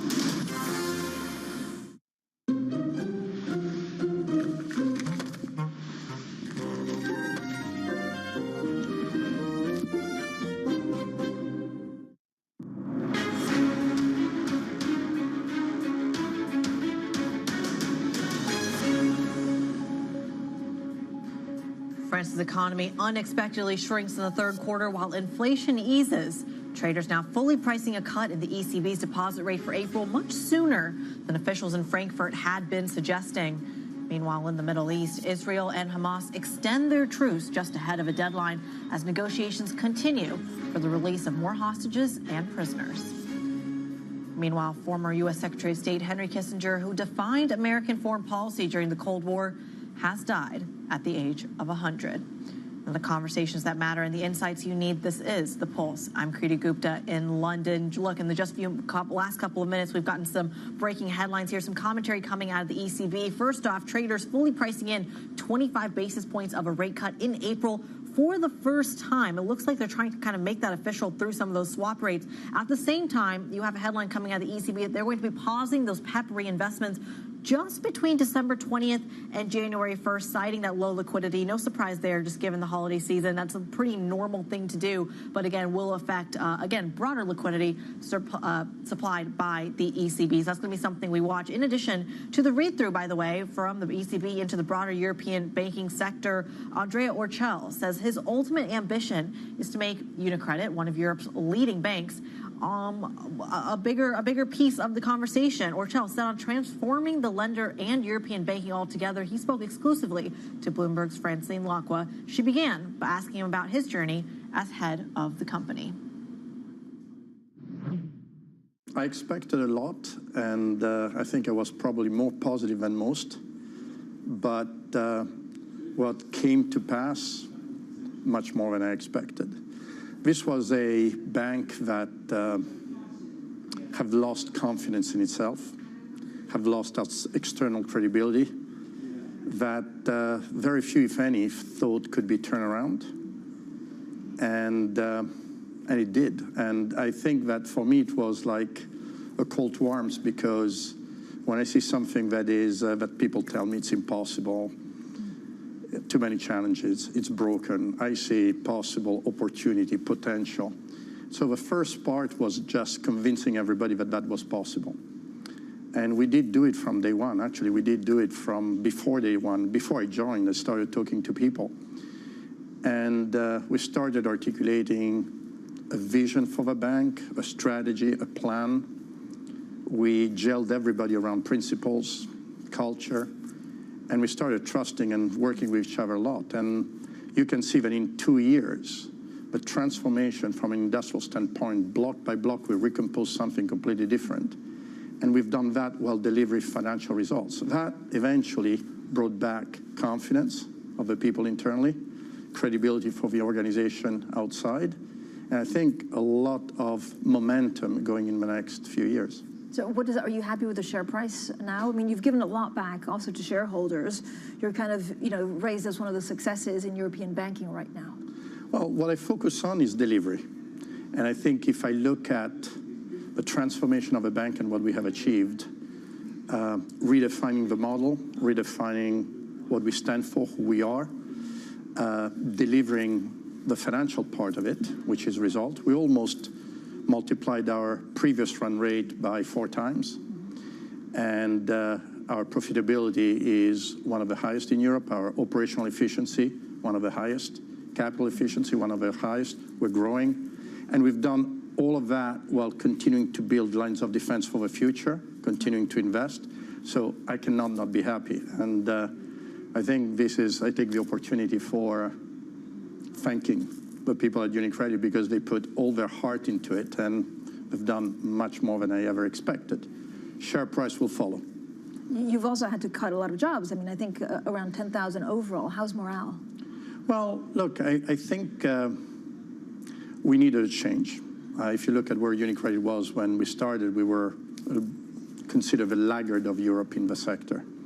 So a change was needed, and when you go through this extent of transformation, there are some decisions that are disruptive. So yes, we reduce costs, we improve efficiency, but firstly, it was necessary. And I think it wouldn't have been fair to the people at UniCredit or the people that work with UniCredit had we not done what we have done. Secondly, our efficiency measures were a way to unleash or deblock or unlock the organization. We were very, very heavy at the center, heavy bureaucracy, heavy administration, completely labyrinthian processes, an organization that did not know how to work with each other. And we had constrained all the commercial activity and all the client-facing activity. And we had the arrogance to drive from top down how we should do things.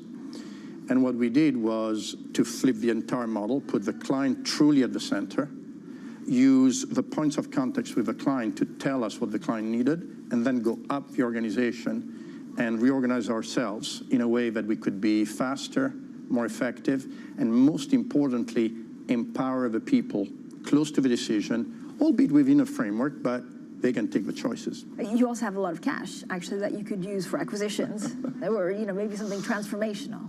How will you use that cash? If you look at our strategy, it's easy to see what fits and what doesn't fit.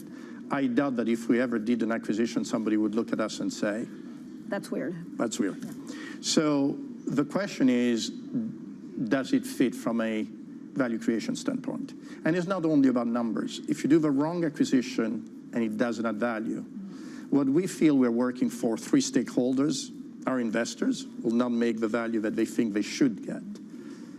our people will fail in the integration because we cannot deliver what we want, and our clients are going to be in the middle. So the bottom line is, if it's not the right terms, if it's not the right way, it's better not to do it, and we still have a ton more to do.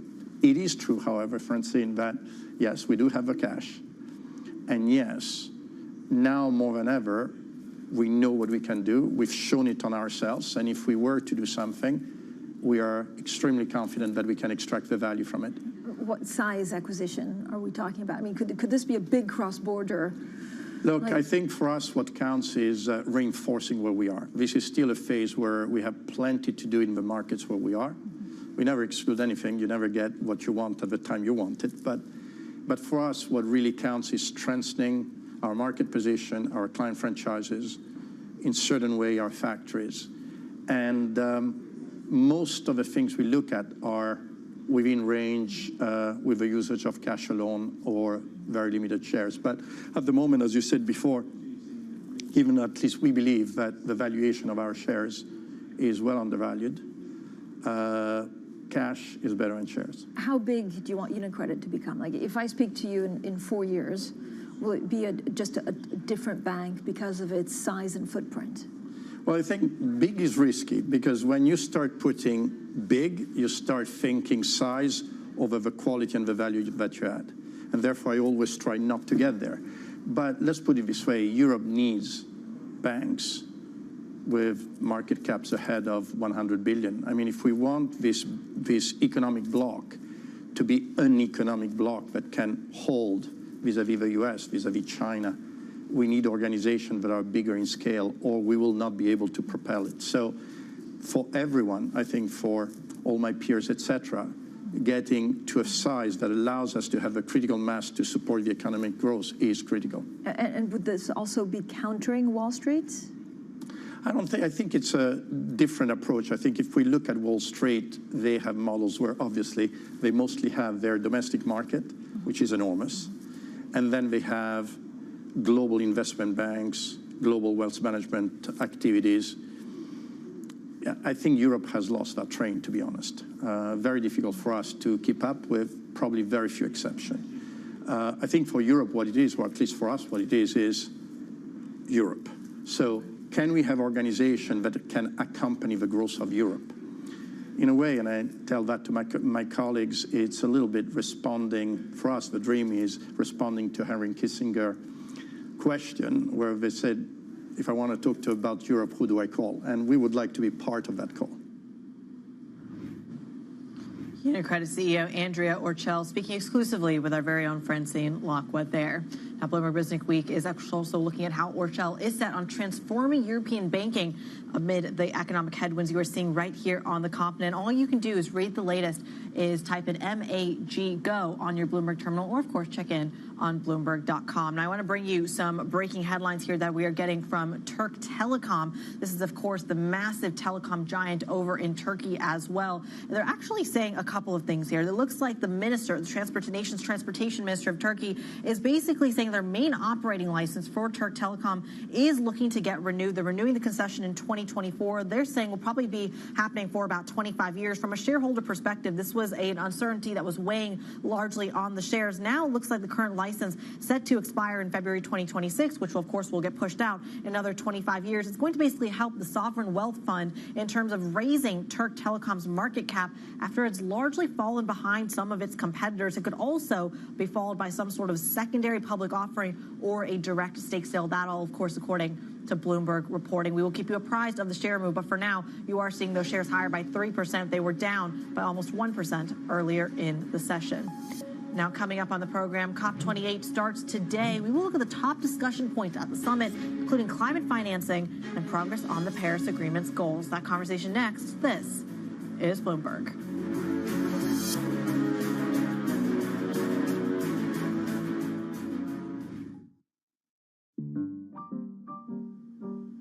Okay, so you're moving in on me quick, distracting me with your fancy hands. I'm going to deal with your knight because it's really bothering me.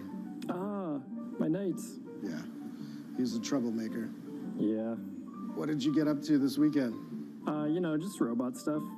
A lot of chess. I was practicing for you. I know you're pretty good. Ooh, I don't like that. I will take this. Put it over here. Not cool. Not cool. All right. I will concede. I can see. You've got me beat. Very good game. Well played. Thank you, sir. Thank you.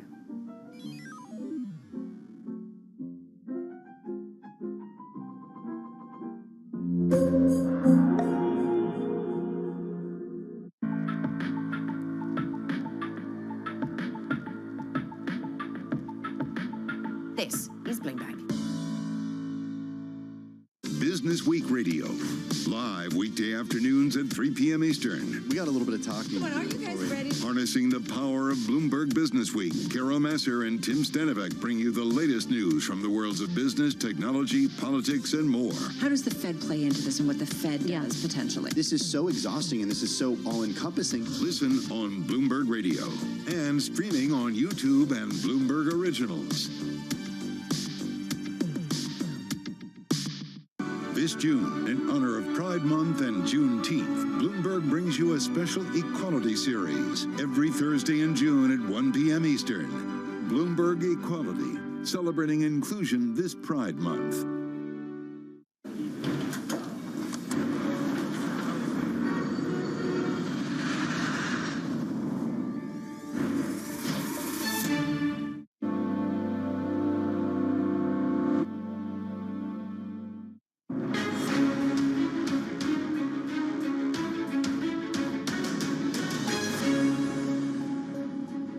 Conversations that matter and the insights you need. This is The Pulse. I'm Kriti Gupta in London. I want to bring you a quick correction from a story that we brought you earlier. Federal prosecutors have accused an Indian government agent of directing a thwarted plot to assassinate a Sikh separatist with U.S. citizenship. Nikhil Gupta has been accused of working with the Indian government, but is not a government agent himself. As we had said earlier, the Indian government denies being involved. Now, in addition to some of the other top stories that we are watching, I want to bring you the latest out of the Middle East, and specifically on OPEC. As oil is gaining, traders counting down to what we get out of that meeting. Saudi Arabia pressing members to join in to restrain output, but still facing pushback from nations, including Angola and Nigeria. Bloomberg's James Heron here having the latest in London. James, what can we expect from today's meeting? Walk us through it. As you said, the Saudis are pushing for a wider cut, a deeper cut from other members of OPEC because prices have dropped a lot. They're down about 13% from their September peak, and going into next year, the market demand is looking a bit weaker. So they really want to get a result today that can support those prices. There's a difficulty with Angola. There's a country that is resisting a change to its production quotas. So what we want to see from the meeting today is whether they can overcome these differences, whether they can make an agreement, and the impact that's going to have on prices.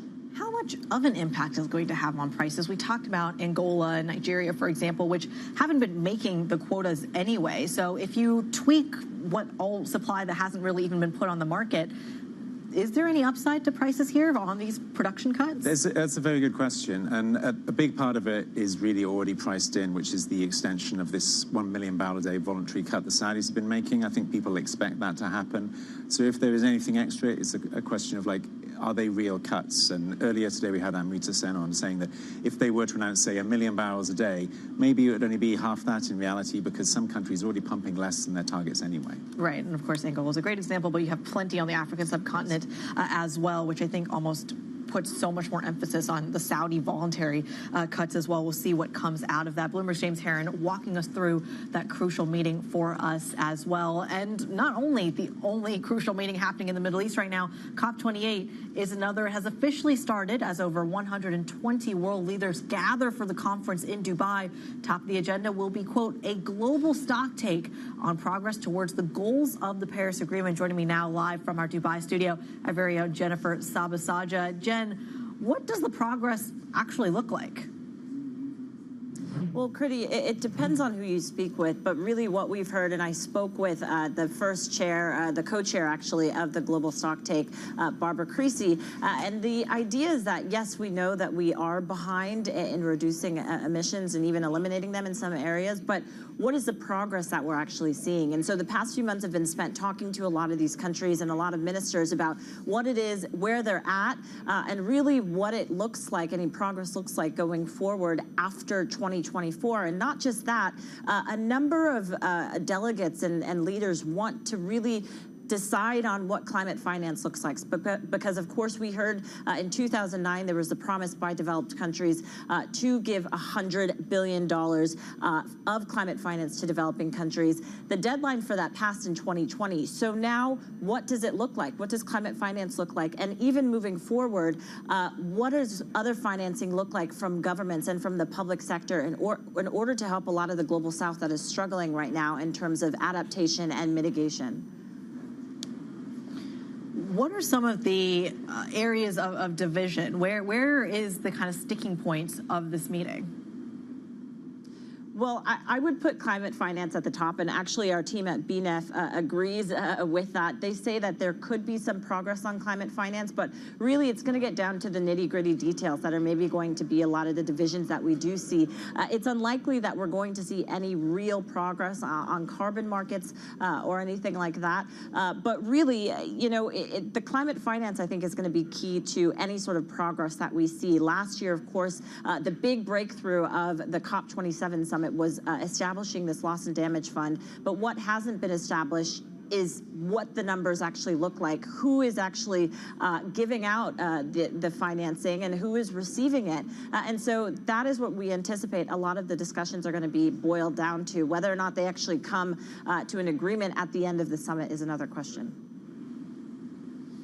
Certainly something we're going to be watching very, very closely. Bloomberg's Jennifer Arbitrage joining us from Dubai. Excuse me, I'm stumbling over my words here, but we, of course, appreciate you bringing us that full coverage. We will continue to bring that live conversation from the COP28 talks out of Dubai as throughout Bloomberg TV programming and radio, not only today and tomorrow, but throughout the rest of next week as well. So, again, something to really keep an eye out in terms of the market read-through. Something else I have my eye on in particular, going from energy to the tech space, is a $20 billion deal stuck in the crosshairs of European regulation. It started with the CMA and Microsoft Activision. It looks like it's continuing with the European Union on Adobe and Figma. Again, like I said, a $20 billion acquisition.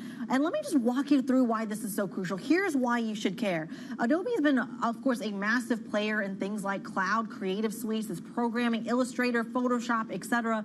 And 75% of the revenue, as shown on our screen there, comes from really servicing some of the software to some of the major players. Think of the cloud players, your major publishers, etc. And now they're looking to acquire Figma, the relatively small company, but one that has been doubling for the past couple of years in size. Now, here's why this matters. It is a $20 billion deal, but within that deal is packaged an almost over $2 billion retention package for the CEO, Dylan Field, and some of their employees. Why do we care so much? Because the criticism of this deal has simply been that Adobe is trying to take out one of its major competitors. That is the question that a lot of these regulators have from the CMA, which is asking for a lot of these concessions to be made, including the European Union as well. And the problem here is that the big value add for Adobe would be to increase Figma, bring it a part of their kind of offering to a lot of these cloud players. But a lot of these regulators, specifically in Europe, are saying if you do that, you will eliminate the competition. If they do indeed have to make that change, then do we start to see that value add be as lucrative as perhaps it once was? Of course, on the news of that, the stock didn't perform so well as highlighted by the red story. That's just something that's on my mind. Of course, there's plenty more coming up on the show. We'll go as well to explore the life and legacy of former U.S. Secretary of State Henry Kissinger, who has died at the age of 100. Stick with us. This is Bloomberg.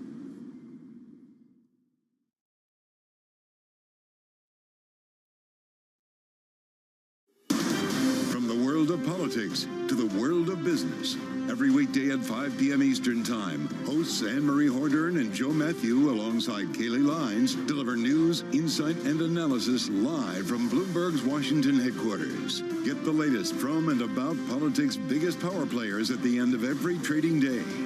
Balance of Power, every weekday at 5 p.m. Eastern Time, only on Bloomberg, your global business authority. Bloomberg UK, your source for news and analysis covering the biggest challenges facing the UK government, economy, financial services, and markets. Tax cuts should not be the priority. It's about a credible plan for growth over the next 2-3 years. In this post-Brexit world, how do you see actually servicing your clients? It was disruptive, and it's going to have implications to how capital raising works. Now we're having the perfect storm in the UK. Watch Francine Lacqua Thursdays at 9:30 a.m. only on Bloomberg, your global business authority. BSO Now is your online home for weekly Boston Symphony Orchestra and Boston Pops performances. See new concerts that go behind the scenes, plus acclaimed archival concerts. Visit bso.org/now, where the music plays on. BSO season sponsor, Bank of America. Japan's critical role in the global economy is changing as the world recalibrates. After decades of stagnation, Japan's leaders are forging a more innovative and sustainable path forward to revitalize the nation. Corporate giants, policymakers, and pioneers tell us how they're doing just that. Every week on Japan Ahead, right here on Bloomberg Television. Welcome to the world of decentralized finance. You can see the massive gains for the OG crypto coin. The breakout we have all perhaps long awaited finally realized. We'll see if it sticks. Bloomberg's covering all things crypto, the people, There's no question this industry is composed of some bad actors and some good actors. the transactions, Volumes have surpassed $24 billion per day. and the technology. Stop talking about the technology, start demonstrating the utility. Bloomberg Crypto, Tuesdays. Our studios in New York and San Francisco. Our expert hosts of the data and analysis about the companies you know and the startups to watch. Plus, the interviews you don't want to miss. Watch Caroline Hyde and Ed Ludlow on Bloomberg Technology, the only daily business show dedicated to tech, right in the middle of the trading action. 12 p.m. on the East Coast, 9 a.m. in the West. Only on Bloomberg Television, your global business authority.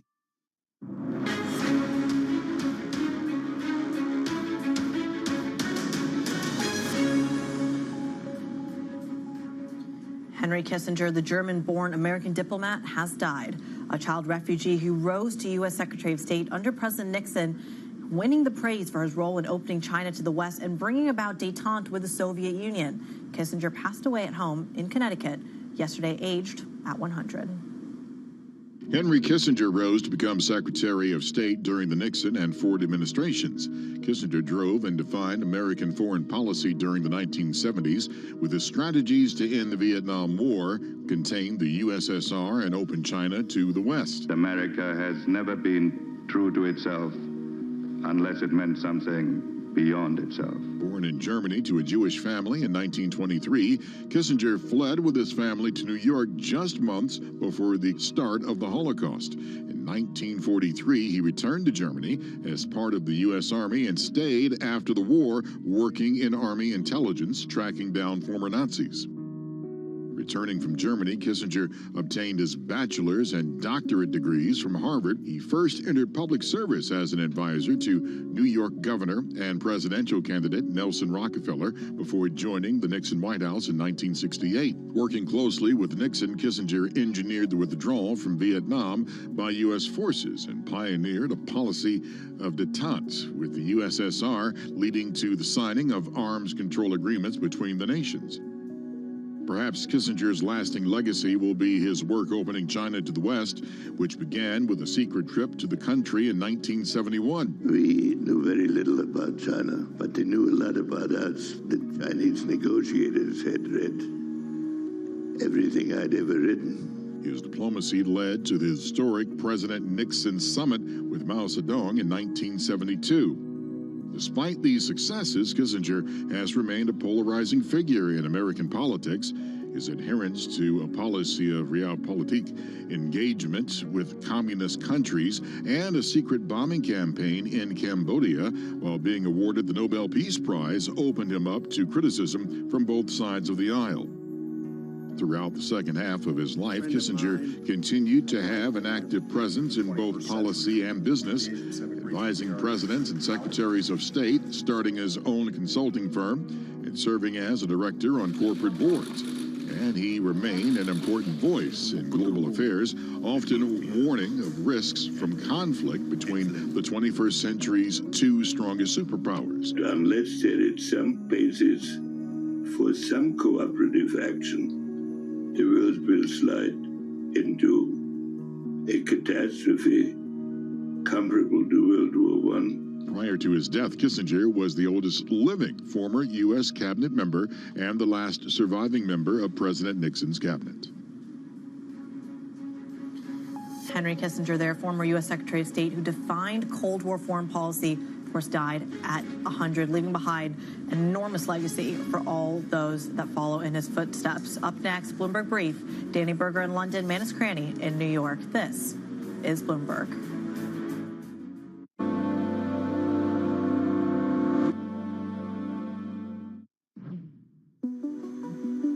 DHL is sending a consistent message with its investments. The company spent 123 million euros to upgrade its logistics centre at the Cologne Bonn airport, designing it around key strategic goals. What I love about this building is it actually shows the big mega trends which formed our strategy 2025, which was inaugurated in 2019 when this building opened. So globalization, connecting the world. E-commerce, we have a lot of sortation facilities here for smaller e-commerce shipments. Sustainability, it's a very sustainable building with solar panels on the roof and everything. And digitalization, and well, you can obviously see that it is quite automated. How did the team pitch this investment to you initially, and how hard was it as a sell for them? How quickly did you turn around and say, yes, this is worth 123 million euros? Of course, you always have to make sure that you have the right capacity for the growth in the network. And at that time, they came and said, hey, we will really see a strong growth in e-commerce volumes on top of the regular B2B growth. We need more sorting capacity. We need this building.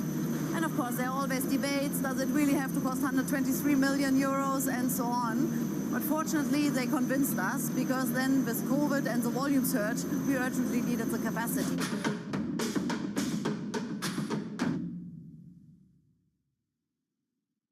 Business Week Radio, live weekday afternoons at 3 p.m. Eastern. We got a little bit of talking. But are you guys ready? Harnessing the power of Bloomberg Business Week, Carol Masser and Tim Stanovic bring you the latest news from the worlds of business, technology, politics, and more. How does the Fed play into this and what the Fed does potentially? This is so exhausting and this is so all-encompassing. Listen on Bloomberg Radio and streaming on YouTube and Bloomberg Originals.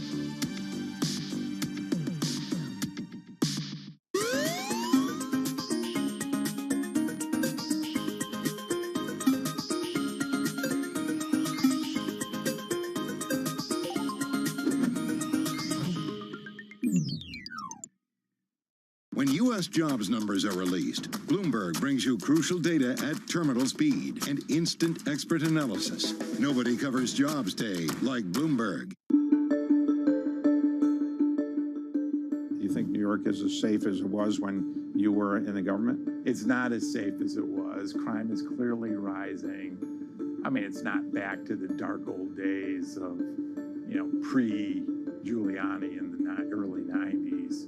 But we got to be careful because safety is the foundation of everything. And so I know the current mayor is committed to reducing crime, but we're going to have to be incredibly aggressive in making sure that crime does not increase. Are you involved any longer in New York City matters, or you're advising New York City? The mayor and governor actually asked me to co-chair a panel or a task force on reviving the commercial districts throughout the city.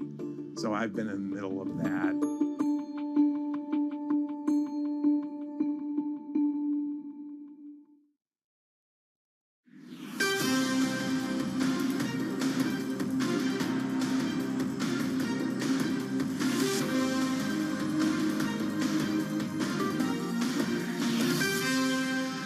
Good morning from our world headquarters in New York. I'm Manus Cranny. And from our studios in London, I'm Danny Berger. Welcome to Bloomberg Brief. Let's set your agenda. A month for the books. November posts the best month for Treasuries since the 80s, sparking rallies across the market. Stocks, credit, and EM assets all fly high. A different story for China. Stocks miss out on the November rally as activities shrink, renewing expectations for additional government support to aid the economic recovery. And Elon Musk lashes out at advertisers pulling out of X, saying it will kill the social media platform. We'll have more on that story with Lingotto Investments' James Anderson, one of the earliest investors in Tesla. His take in just a moment. You're waiting for the data for the whole of the Eurozone. That's coming in across the Bloomberg terminal. You're looking at the euro, which was down ahead of this. The data was softer in Europe. Let's just bring that data to you. This is what we've got for you. There you go. Well, the Italian number, the EU harmonized number, comes in. It rises 0.7%. The estimate was for 1.1%. We'll get you the pan-European number in just a second. There you go, 2.4%. The estimate was for something a little bit higher. So again, the momentum in this euro dollar is to the downside. Immaculate disinflation is what Lena Komaleva has described it as being. Month on month, the harmonized CPI rises 0.7%. The estimate was for 1.1%. This is the dramatic impact in the drop in energy prices. And the market is now writing in a 25 basis point cut by April of next year. More on the Eurodollar and the FX complex in just a moment. But let's talk about that bond market, because you have in full-scale melt-up. I told you it was one of the strongest months since 2008, the biggest blowout since the 80s. Today is PCE, and the market gives back a couple of bips. It's hardly a momentum turning around. You've got this, even the most hawkish of Fed members tilting slightly. Messer says we are in a good place. Bostic is being less hawkish, and that is that FOMO in the bond market, according to Threadneedle. Remember that 5% number? That was just a couple of weeks ago, and we have 2-year yields at the bottom. It's interesting, you had one of the worst auctions, bid-to-cover ratios, in 2-year paper since 2009. So for all the talk about the bull steepening, we just need to put a caveat around that. Now, when it comes to the oil market, rallying for the third day, up 4% in the past couple of sessions. It really is high stakes and hardball negotiations at the OPEC Plus meeting. We'll have a press conference virtually later today. Will there be preemptive? Will there be proactive? Will Saudi push the rest of the members for additional 1 million barrel a day cuts? That's what the market is talking about now. The data from China was tepid, to say the very, very least. Onshore yuan weakens ever so slightly. Manufacturing slump is there. But this services gauge, Danny, that records a drop below 50 for the first time this year. Good morning, Ms. Berger. Welcome back from Paris. Oh, thank you, Manus. I am back and still full of croissants. Anyway, it is a melt-up. We see even stocks participating in that, even small-cap stocks. It's been a remarkable month, and the S&P continues to chug higher this morning, up about 0.1%. JP Morgan, though, Manus, out with a new bearish outlook. They think in 2024, this equity market is going to end at 4,200. That would mean a drop of 8%. They say household savings are down. Geopolitics are challenged. The growth picture is challenged. So will this melt-up last? There are skeptics. China, perhaps the one index not to participate in that everything rally. It is up this morning, Manus, despite that poor data when it comes to PMIs that you pointed out, and the fact we have some concerns. CICC, for example, not letting its analysts there publish bearish research on China. Still, that is up. We have the likes of Fidelity and Invesco saying that they want to buy China, that there is another wave coming for this equity market. Finally, European stocks, they add another notch on, about 0.25% of the best month that they've been posting, Manus, since January. And it was remarkable with all of these rallies that we've seen across the equity market. Positioning backs it up, doesn't it? We have thrown caution to the wind and gone full bull. Full bull. Which takes us, of course, to the AAII survey. And you grabbed this. I think you were sitting on that Eurostar. I have it on good authority. You had a nice seat on the Eurostar. You were looking at the AAII survey. It's okay. It was okay. You had a few more croissants. Take a look at this, because this is a classic kind of chart in this melt-up frenzy that we have. We have the AAII survey, the fewest amount of respondents saying they are bearish since January 2018. That was 6 years ago. A heck of a lot happened in the meantime. Let's see whether we can still maintain that full bull momentum. We know the money has flowed into equity funds and indeed across the assets. It's a melt up everything, all bar China maybe. Danny, good morning. Yeah, but it's clear what's driving that melt up. I mean, the NASDAQ is up 46% this year, Manus. In the past decade, it's only been able to have returns like that one other time. It's been pointed a lot that it's the Magnificent Seven. If we dive into another chart, Manus, you can see all of those 7 stocks, those big flying tech stocks. Okay, not this chart. This is dollar versus tips. We'll get you the other chart in a moment. But basically, all the Mag 7 are up, outperforming the S&P, even its worst performer. Now let's get to a man who knows tech extremely well. It is James Anderson, managing partner at Lingato Investment Management. And James spotted some of these Mag 7 very early, the likes of Amazon, Tesla, and rode those returns to over 1,000% at his multi-decade career at Baillie Gifford. James, thank you so much for joining. Great to have you on. Look, the market feels hyped up about the Mag 7. Is it too much hype, though? Well, Danny, the first thing I'd say is that this emphasis on a small number of stocks is much more usual than most analysts want to think. The long-run history of returns is that it's much more about picking those extreme winners than about owning the market at large. So I don't think we should pretend to be shocked. What I think is fascinating, though, is that in the course of this year, and indeed, as you well know, for the last 3 years effectively, it's not just that these companies have outperformed others, it's that the vast majority of equities have actually been going down still. And that's the part of it that I find puzzling but also intriguing. Well, that gets to the other side of this. As I mentioned, you saw Tesla, you saw Amazon very early on and rode some of those gains. Can that be done again? Do you see another Tesla, Amazon type stock out there that can repeat that same magic? I probably think we're, if you want to draw the analogy, at the very early days of owning those stocks. So, you know, in the Amazon case, we're in the period from 2000 to 2004, where you're seeing the shakeout and you're just beginning to get all this wonderfully valuable information, which the stock market's paying no attention to at all, about who's winning in these spaces. So I think, you know, you're in a position that you can very gradually start to make these bets on companies that could last for a decade or more as it become obvious in many of these spaces who the real winners below the Magnificent Seven actually are. James, a very good morning to you. Good to have you with us. Tantalizing there, the period of 2000 to 2004. It's Madison, New York. Good morning. So give us your view. We're 1 year on from the anniversary of ChatGPT. That is today. The whole controversy is around OpenAI. So tell the audience, is that the tantalizing moment? Are you actively exposed to OpenAI? Are you talking to Sam Altman? Is that the next moment in the sun to invest in? I think it's an extremely good way of posing the question. And yes, we have been deeply thinking about this. Sam Altman made an appearance at Italian Tech Week, which, naturally enough, given the ownership of Lingato, we were represented at. And what struck me most of all about that conversation was that, as Danny was hinting at, we're at the early stages of this.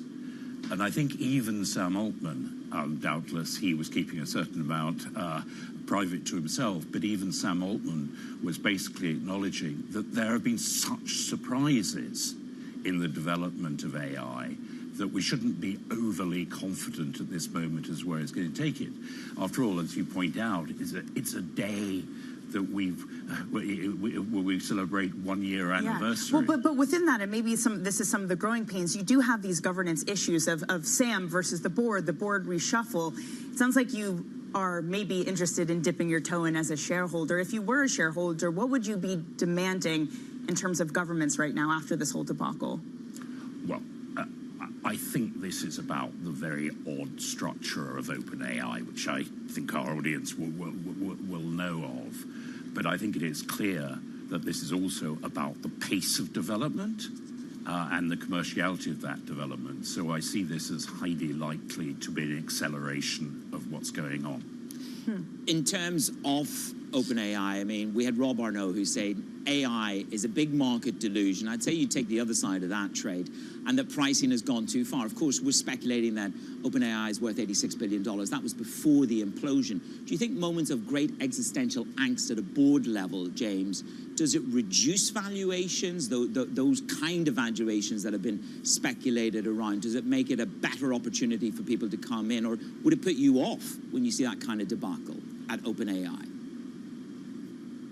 Well, as ever, I'd like to try and put it in a more general context. You know, I think the founders of these types of companies tend to be extraordinarily determined, rather unusual, occasionally volatile personalities.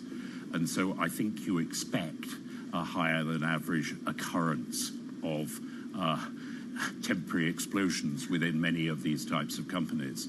Do I think it changes the fundamentals? No. But, you know, I think you have to be prepared. And I should be prepared to say, you know, we are not shareholders, but, you know, I think you have to be prepared to go with that. And again, speaking from experience, you have had experience dealing with founders, CEOs who have certain personalities. Elon Musk, you know him well. You backed Tesla early. He was speaking at the Deal Book conference yesterday, and he said some things that we can't repeat on air, or else Manus and I will both get fined and never be able to make a living again. But he basically talked about the advertisers are going to kill Twitter or X now, and he doesn't really care. You've been a significant backer of Musk in the past and his genius. Would you still back him? Well, I think it depends which of his companies you're talking about. And, you know, plainly at the moment, the focus on X well, let's say Tesla, though. I mean, is he too distracted for Tesla? Do they need a new CEO? No, I genuinely don't think so. I think in a way the challenges, Danny, at Tesla have got less, because when it was loss-making in its early days establishing the industry, that required an awful lot of management and depth, etc. So, you know, some of the past controversies in that sense bother me more than the current situation. Okay, James, stick with us. Much more to discuss. That's James Anderson from Lingato. Manus, let's get now to some of the trending stories on the terminal this morning. Israel and Hamas have agreed to extend their truce by at least another day, allowing for the release of more hostages held in Gaza. Both sides announced the extension minutes before their ceasefire was due to end. OPEC Plus meets virtually today, with the cartel seeking to resolve a deadlock on oil quotas and further production cuts in order to shore up the flagging crude prices. The Walt Disney Company has appointed Morgan Stanley Chair and CEO James Gorman as its new director. Gorman's appointment will take effect in February. Now, coming up later in the program, we're going to be hearing from the chairman of Deutsche Bank on where the next big market bubble is. This is Bloomberg.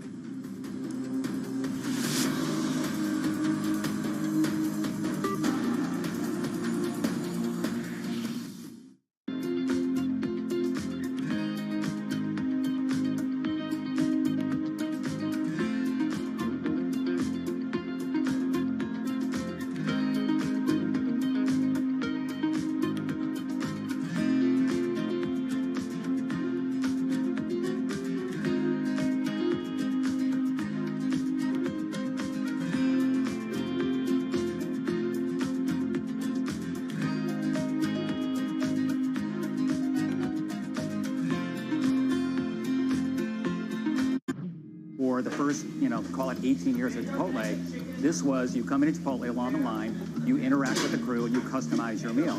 We've got this separate make line, and it's digitized, and so the orders come in, and they're really kind of staged so that if you say at noon, I want to come in at 1 o'clock, we hold that order, and we will send it to the crew like maybe 10 to 1, right. So it's ready right when you pull up your car.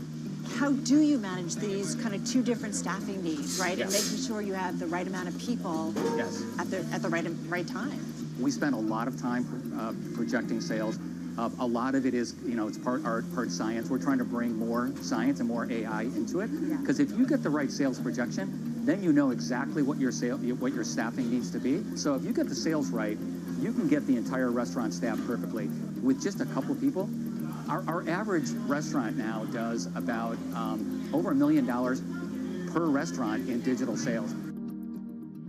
our studios in New York and San Francisco, our expert hosts of the data and analysis about the companies you know and the startups to watch, plus the interviews you don't want to miss.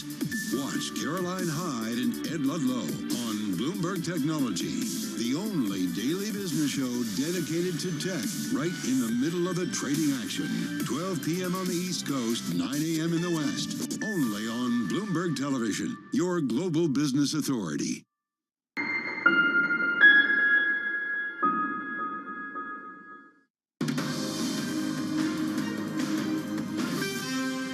This is Bloomberg Brief. I'm Manish Cranny in New York. Danny Berger alongside me in London. And we're carrying on the conversation with James Anderson of Lingotto Investment Management, who writes the following.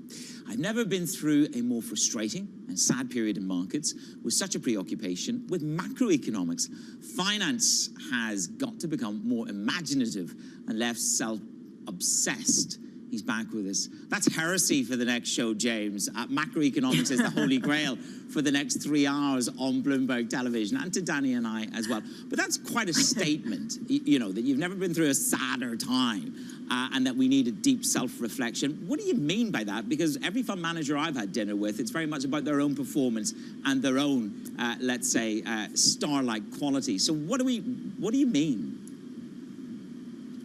Well, put this in context of where I work at the moment. So Lingotto, as a fully owned subsidiary of Exor, buys into the Exor philosophy, which is this is about creating great companies. And I genuinely believe, you know, we in fund management, as perhaps you're alluding to, have certain egos, but we're not the important people in this. What matters is if we can provide assistance to our economies and societies by helping to build those companies and support those companies. And I genuinely believe if you do that, your results will look after themselves. So what is the impact of not having that, of having an industry that's self-obsessed, James? I mean, is something broken here? I genuinely believe it is. Now, I don't want to overvalue my own perspectives on this, but I think it's critical that the industry has this debate, because I do not believe that simply trying to outperform some esteemed competitors over a 3 or 12 months period is really what the task is about. And I don't even think it's a good way of doing the task, because if you're all trying to do the same thing, you're very likely to have a dull, unadventurous industry that doesn't meet the challenges. And to go to the other side of this, there are so many exciting technologies at the early stages of their development, as we were talking about, that really you need to focus on what you can build over the next, at the very least, decade, rather than the next few months. Tell me this, you're not just an early investor in the Tesla, Elon group, but also you were an early investor in Alibaba. You look at Alibaba today, it's just about to dip below the valuation of PDD. Is it time to give up on Jack Ma? Would you invest in the breakup of the companies of Jack Ma? How are you looking at Jack Ma? Well, I would put it more the other way around, that I think what Alibaba has been suffering from is the comparative absence of Jack Ma. And I would regard it as slightly encouraging that he has at least been able recently to weigh in on his thoughts about it. But I think, you know, it does come back to the I'm afraid, whether one likes it or not, undoubted fact that most of these truly outstanding companies are very heavily driven and reliant on outstanding individuals at the top of it. And Jack was certainly one of those, and probably would still be if he was in a freer situation. I mean, this comes back, again, to the key man risk. We've talked about this in a lot of different forms during this conversation, James. But then if you look more holistically at China, I know in 2021 when that tech crackdown started, you did say, you know, still believe in it. It's not right to give up on tech. Of course, unfortunately, Bailey Gifford did eventually then go on to kind of give up on it after you left. I mean, would you still consider yourself a China tech bull?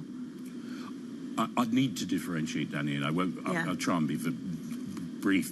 But I think on the one hand, the progress of many of the entrepreneurs, from PDD to Tencent to the next generation of companies, is deeply impressive. And I still feel they are doing a great job of moving onwards. You know, I think what ByteDance, TikTok has done over the last few years, again, truly remarkable. I think the international context is very, very difficult. And by that, I mean the combination of China's own position from a government perspective, but also how that interacts with America. And you know, if I have a critique of myself on that score, which I definitely do, it would be that I think I underestimated the sheer degree of antagonism between the two of them, and coming right across, of course, the American political divide, which is not something you say about many issues at the moment. Very, very honest take and admission. It's great to have you with us, and fantastic insights into those names that we touched on. James, thank you very much. James Anderson there at Lingotto Investment Management, right here with Danny and myself this morning. The calls on Bloomberg. Good morning.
The EU is one of the largest and wealthiest consumer markets in the world, and there are very few global companies that can afford not to trade in the EU. So as the price for accessing the European market, these companies need to obey European regulations.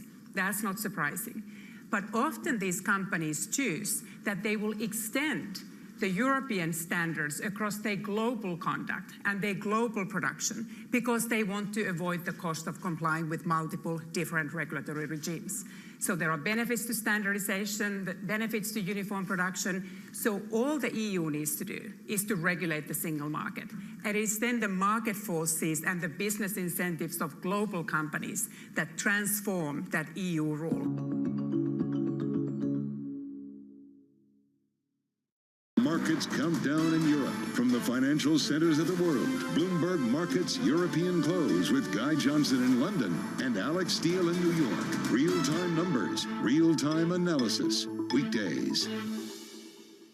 Lots happening on Wall Street. There are so many factors at play today. It remains tight in certain parts of the economy. Need to catch up? This is Bloomberg Wall Street Week. I'm David Weston. We've got the information and insight. Crisis is too strong a word, and words like that get used a lot. From businesses most influential and instrumental. America's economy needs a diversity of institutions. That's something that Wall Street pays a lot of attention to. Bloomberg Wall Street Week, live Friday with replays all weekend on Bloomberg Television and Radio.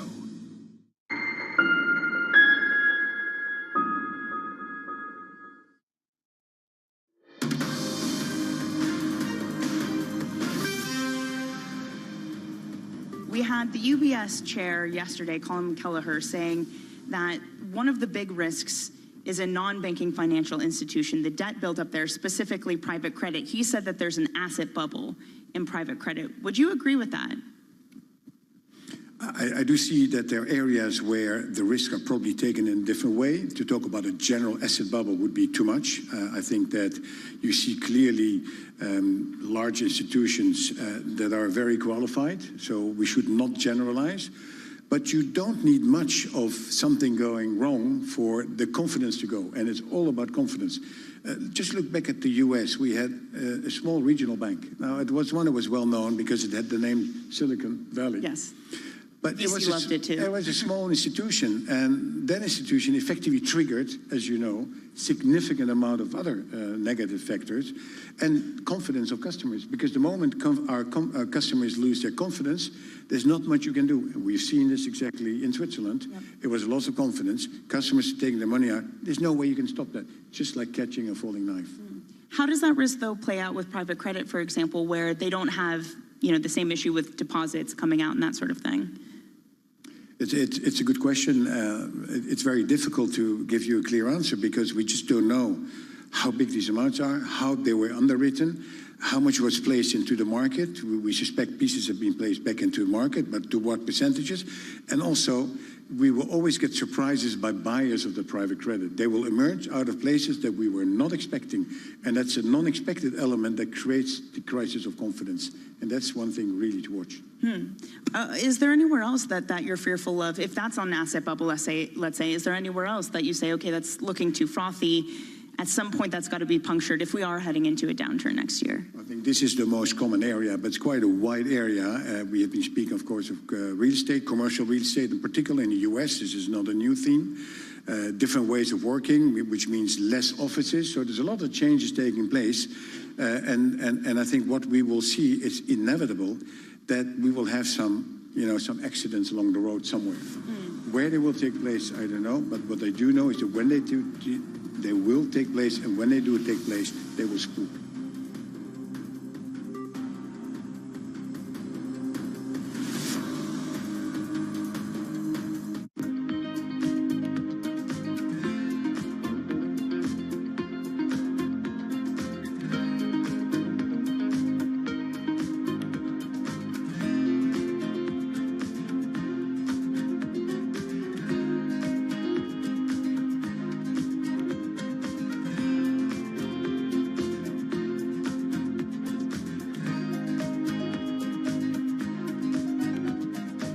Connection lost.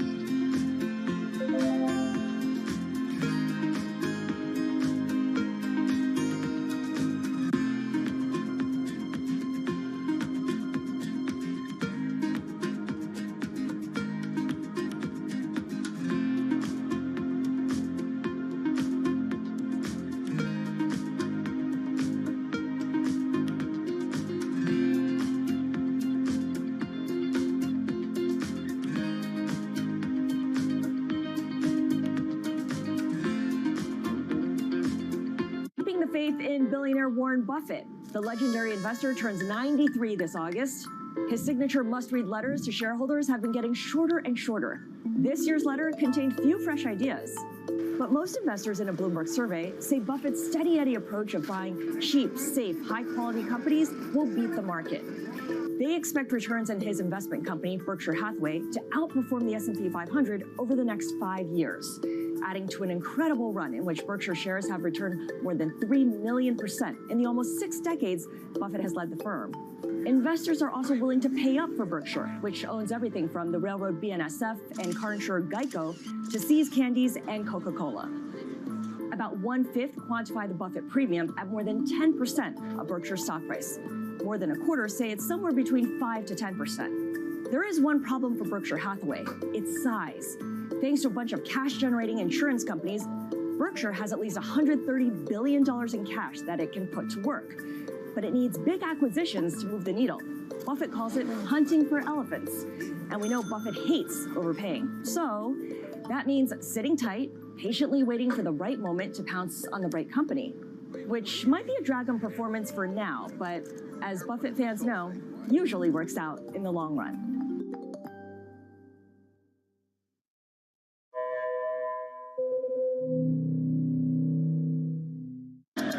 From New York City, From London, in Sydney, from Washington, in Tokyo. 9 a.m. in Beijing and Shanghai. Good morning, everyone. Have a great evening. Here's what I'm watching. You do not want to miss this He story. is there, the kind of upside.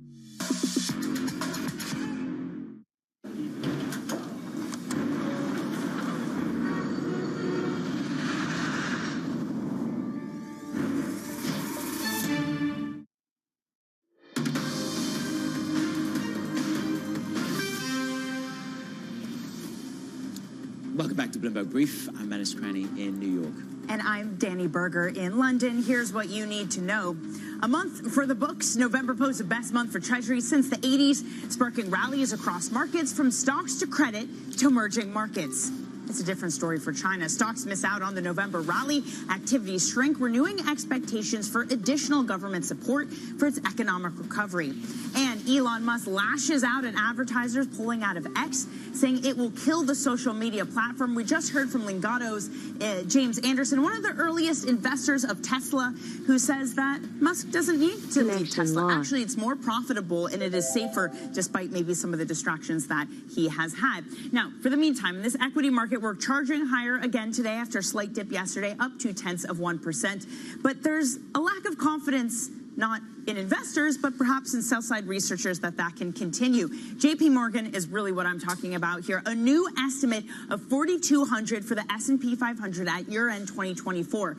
We're 8% above that right now. So it is a forecast for a decline because of geopolitics, they say, because of growth, and because household savings will peter out. I mentioned China's missed out on the rally. It is up today about 0.25% despite weaker data. Again, James Anderson just told us a little bit of a mea culpa. He was surprised how much the political relations impacted Chinese markets. That's something he didn't see coming when he was more bullish on China tech.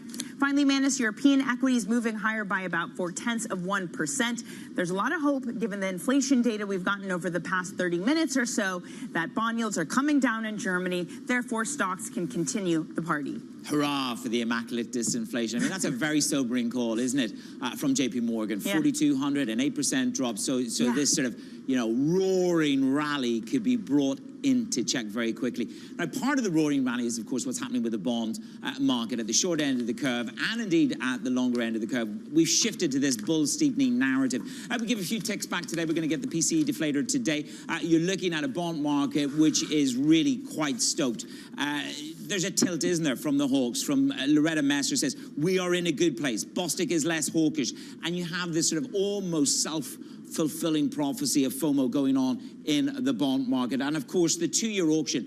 Here's the irony. For all the chatter about a bull steepener, the bid to cover ratio on the auction, the two-year paper, was the lowest since 2009. Twos trade at 464 at the moment. They have started the virtual OPEC Plus meeting. What will you get? You will get the extension of a lollipop we expect from Saudi Arabia, which is a 1 million barrel a day unilateral cut from them. But who else is going to give up their quotas? Will the Emiratis give up a little bit of their quotas? Will the Nigerians come and do a deal? So oil recovers this morning for the fourth day in a row. The yuan weakens as the dollar higher, again on the back of that slightly weaker data. And speaking of data, let's have a look at the euro dollar. Down she goes on the back of the Eurozone CPI. 2.4% is what the number came in at. And we were looking at, why don't I get out of the way of the chart? There you go. You can actually see the data. You see, I can moonwalk elegantly backwards. 2.4%. We were looking for 2.7%. It is the immaculate disinflation, according to our next guest. Danny, good morning. There you go. Moonwalking and everything on Bloomberg Brief. The man can do it all. He is a triple threat. He sings, he dances, he anchors. Manus, I mean, the market has responded. We've now pushed up rate cuts even further in Europe. We now have a full 25 basis point rate cut priced in by April. It is coming down. It is that 2% that is now in view. But the question among policymakers will be, is it that last mile that's going to be the most difficult, or is it job done? Well, you bang on the money, which is suddenly you're looking at a 25 basis point cut, 100% priced in by April. That data has cooled from where we were in November. So it's all about getting back to this 2% target. Let's get to Lena Komaleva. She is our guest this morning on this European data. She's the chief economist at G+ Economics. Lena, where have you been? I haven't spoken to you in years. Come into the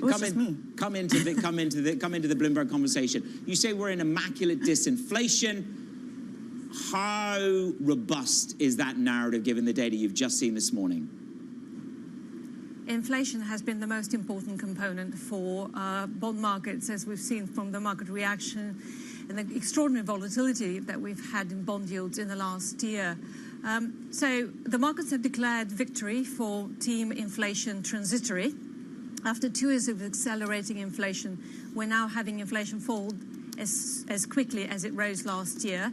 That is very encouraging, but it is the initial phase of immaculate disinflation, because inflation coming down is driven by only two factors: base effects and energy prices. Yeah. In the meantime, what we have had is that shift in underlying inflation dynamics that is worrying, of course, central banks. And that will be the thing to watch in the next 2 quarters as we determine just how big the gap is between what the market is saying and what the ECB has to declare this time. I do love that you write this delivers a victory for team transitory, even though it took 2 months, which I guess we could argue whether that's transitory, 2 years rather, we could argue whether that's transitory or not. But how much of this can you say is actually because of tightening policy? Well, that is exactly the point. So what we have had here is this shift from headline to underlying inflation. The key thing to watch here, of course, is services inflation, which is trending lower. Everything is coming down because the base effects last year was so unfavorable, and we no longer have accelerating inflation. But the cost of living is still very, very high. And when you look at pricing behavior, both among corporates and among consumers, we're still not in the pre-2019 world. So the key thing now, in terms of the inflation arithmetic, once this immaculate phase is over, once the energy price and the base effects, those sweet things are out of the way, is what happens going forward. Are we going to see a return to that 1.5% magic average that we had in the decade prior to the pandemic that started with the global financial crisis, when domestic demand, if you like, was low enough to anchor inflation around that sort of below but close to 2% mark, the illusory. Now, however, services price inflation is, double the ECB's target. And what's more, of course, service prices are domestically generated inflation. The number one component is wages. What we've had in the last 3 years is an extraordinary shift towards labor pricing power. And, of course, with wage pressures in the 3 to 5% mark, things will have to change dramatically for the ECB to declare victory on inflation. But Lena, it's interesting, isn't it? If we go through this halcyon period of immaculate disinflation, the bond markets are so exuberant. They really are running ahead of themselves at the moment. But given the narrative that you've just outlined, do we return and reset to a world of where US rates can get back to 2.5%, European rates can get to 2%? Can you see that kind of a dramatic reappraisal of the rates landscape in 2024? Because that's what the bond markets are desperately trying to price. So there are two really parallel themes that come from the fact that the ECB is keen to fall behind the inflation curve. In other words, it is keen to see not just team transitory win, but really team persistent lose. And we haven't seen quite that yet because of labour market tightness. And the two things are that, first of all, what we're getting from the business surveys is that consumer-facing industries are losing pricing power. That's a good thing. That's what we need to see for inflation to come down sustainably. But at the same time, labour pricing power is still very high. So profit margins are being squeezed. So we do need to see a profits recession, which will then lead to weaker productivity, which then leads to weaker labour demand sustainably, for things to really normalise, for supply-demand imbalances to be breached.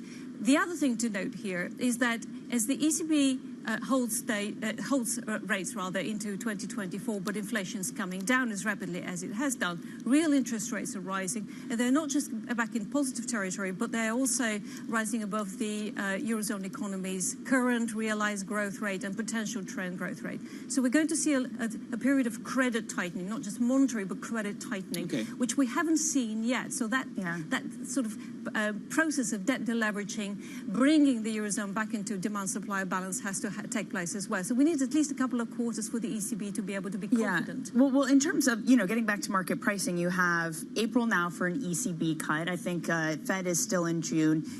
BOE is September. It's much later. The BOE also had a report about an hour ago saying that firms expect inflation to be 5.1% in the coming year, 4.4% in the year after, and then 3.2% in 3 years. I mean, that is expectation for really hefty inflation. Is the BOE going to be the outlier in not being able to cut as early as the Fed or the ECB?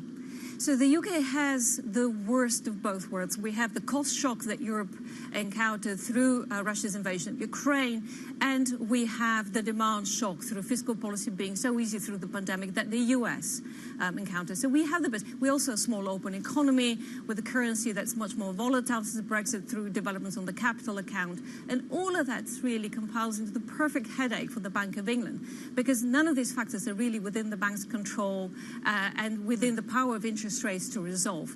What we really have is supply side uncertainties, and this is really not a territory that any central bank wants to find itself in. We have much weaker productivity since the start of the pandemic in the economy. We have a much tighter labour supply than any other major economy. We have the highest level of unemployed due to illness in the OECD developed market space. So all of these are structural supply side, just long-term inflationary challenges that cannot be resolved through just a few quarters of weaker growth. Lena, you're just selling me the dream to return back to the United Kingdom. I'm keeping both passports, but I tell you what, I'm in America at the moment, which takes us back to the conversation. Danny's just come home from Paris. She had a great time. She had a lot of croissants.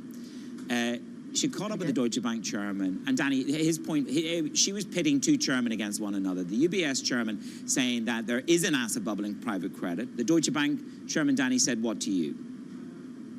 He said a bubble took it too far, but there is a risk for a crack, that there could be a loss of confidence in private markets. Now, you very quietly threw into the conversation, Lena, that you were concerned about credit. To what extent, why not have your say in this? To what extent should we be concerned about not just a crack, but a fissure which erupts into something much more malevolent in credit? Okay, so let's not forget that for markets, the present is everything. So the fact that we have had inflation come down with unemployment rates still being as low as they are, the immaculate disinflation, has given sort of boost to that short-term boost to that sort of soft landing scenario. That's a very good thing. But like Danny, I tend to go around. I've spoken at 3 conferences, so private equity and 2 pension conferences this year. And every single one, private equity, private debt officers will come up to me and tell me we are seeing a major revaluation. And we haven't seen this in the headline monetary statistics yet, but it's a slow-moving train that is going to be here. With all my conversations with the Financial Stability Board at the IMF in Washington, etc., the expectation is that this is a slow-moving avalanche, but it is coming down. Slow-moving avalanche.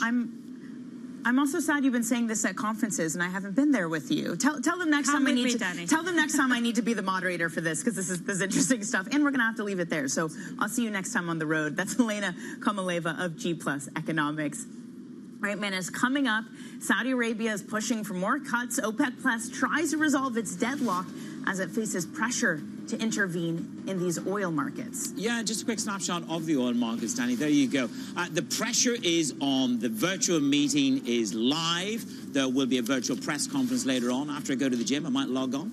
You're looking at a tighter run higher, 79.35. It looks as if the Saudi lollipop may remain. That's the million barrels a day cut. But who else is going to pitch in to the real hard cuts that the market seems to be demanding? Good morning from New York and London.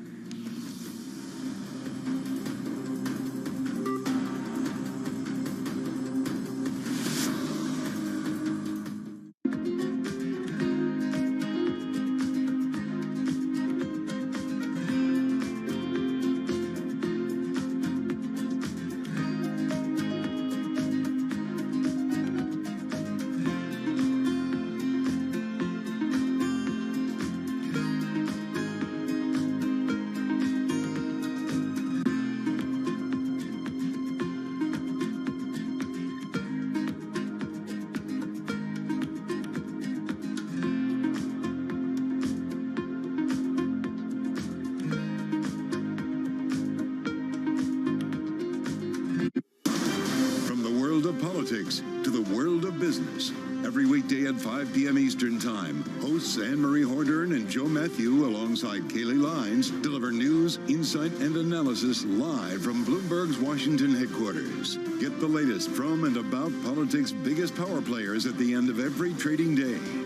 Balance of Power, every weekday at 5 p.m. Eastern Time, only on Bloomberg, your global business authority. Sports and money. They've always gone together.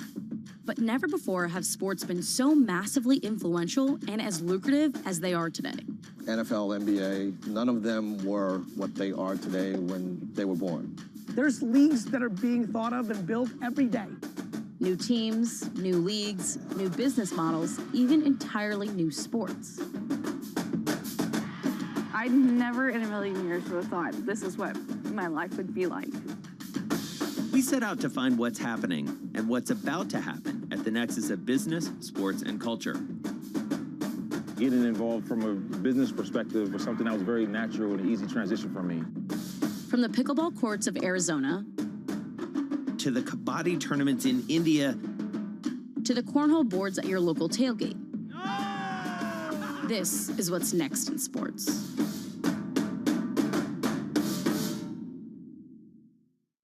Bloomberg UK, your source for news and analysis covering the biggest challenges facing the UK government, economy, financial services and markets. Tax cuts should not be the priority. It's about a credible plan for growth over the next 2-3 years. In this post-Brexit world, how do you see actually servicing your clients? It was disruptive, and it's going to have implications to how capital raising works. Now we're having the perfect storm in the UK. Watch Francine Lacqua Thursdays at 9:30 a.m. only on Bloomberg, your global business authority.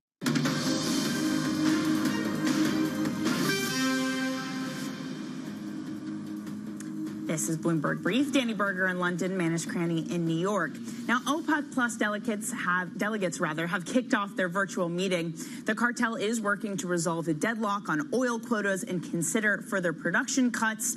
Manish Krani is going to have to watch this thing online. He's not in Vienna, but with us now here in London is Bloomberg's James Herron, who has the latest. James, look, the question is about cuts.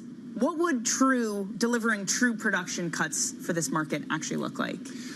So what we're hearing now is that the Saudis are pushing other OPEC members to cut. The number that's being talked about is 1 million barrels a day. Now, if this were to happen, and we don't seem to be quite there yet, a lot of countries are already pumping below their targets. So in reality, the number would be smaller than that. We heard earlier from Energy Aspects saying that actually if it's 1 million headline cut, the reality could be about half that. So it all depends on the nature of the agreement. Often you find in OPEC the devil is in the detail with these deals. Well, the devil in the detail will come down to what are real cuts. So if Saudi, let's just project some math. Saudi Arabia extends its unilateral lollipop, which is 1 million barrels a day. What would a real cut look like? There's going to be a headline, and there's lots of speculation that the Saudis have been pushing for an additional 1 million barrels a day of cuts. How could that frame up? How could that come? Because you look at what Angola and Nigeria have been doing. They've not been able to produce their quotas for a couple of years now. So just take us through how we could get to this perhaps headline of additional million, which is being specced about. Yeah. The most important question will be, of that additional million, how much is coming from Saudi Arabia? Because they are the ones who really follow through on the numbers that they are promising. And to a lesser extent, the other Gulf countries, they'll make smaller cuts, but they're also more reliable. But you have other countries who, even if they get set a new lower quota, it may be that that's actually still above their real production levels. So you may not see real oil coming off the market. So, yeah, it may take a while before it really becomes clear to what extent this is going to really lift prices and balance the market. And I think, as Eurasia said, this is about the ability to sustain the floor at around $80 as opposed to opening up the trapdoor to a new floor of $70. Let's see what the virtual press conference gives us a little bit later on in the day, the thinking of OPEC Plus. James Herron with the very latest on the oil market. For all of you with the Bloomberg terminal, hop on T-Live. We have it there. The blog is ongoing. Alex Longley, along with Julian Lee, our columnist, all adding to the narrative of what you need to know on the oil market. Now, Henry Kissinger, the German-born American diplomat and geopolitical consultant, has died at the age of 100. He was a critical fixture in the post-World War II global politics, especially as U.S. Secretary of State under President Nixon. Here's a look at his life. Henry Kissinger rose to become Secretary of State during the Nixon and Ford administrations.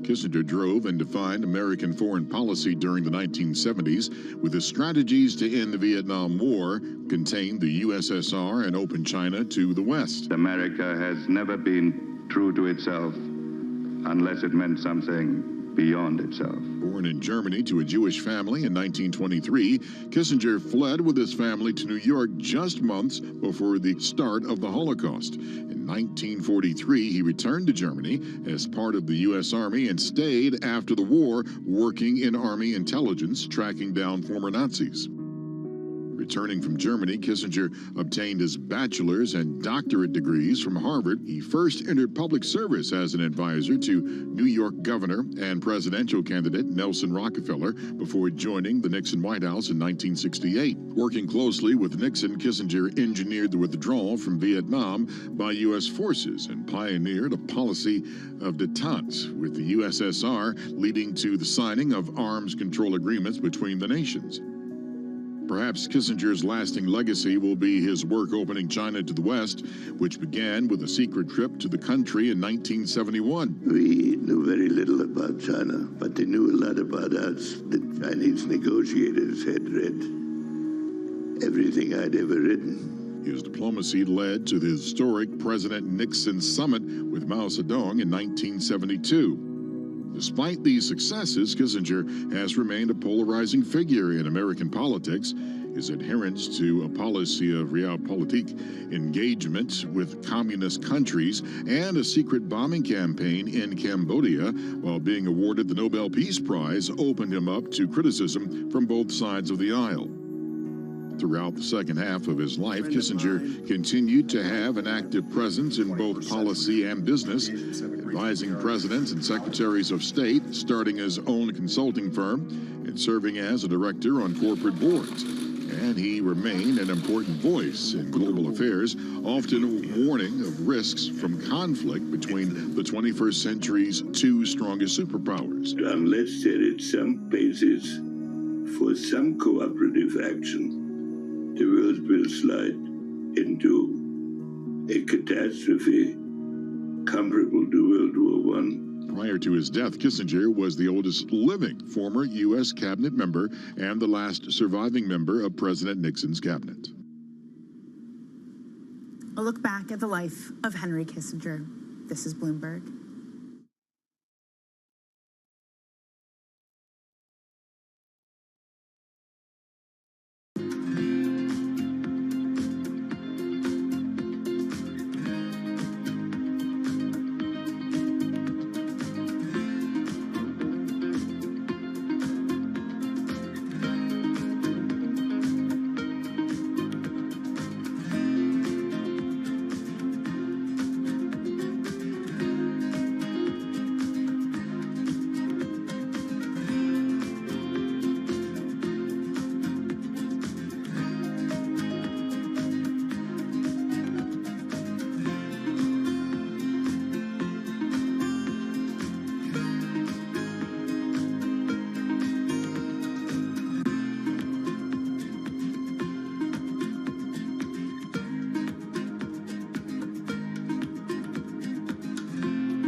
Let's go inside the boardroom. Let's suppose you win a proxy fight and or you just get invited onto the board.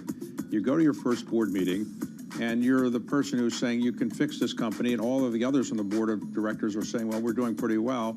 How do you get received when you start saying, here's what I wanted you to do?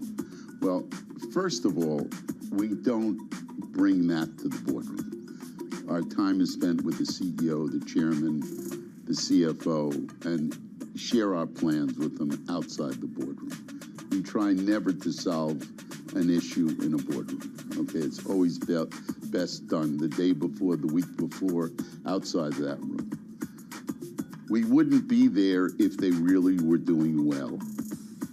So it's really hard for them to straight face and tell us we're doing well. And we present them with a plan.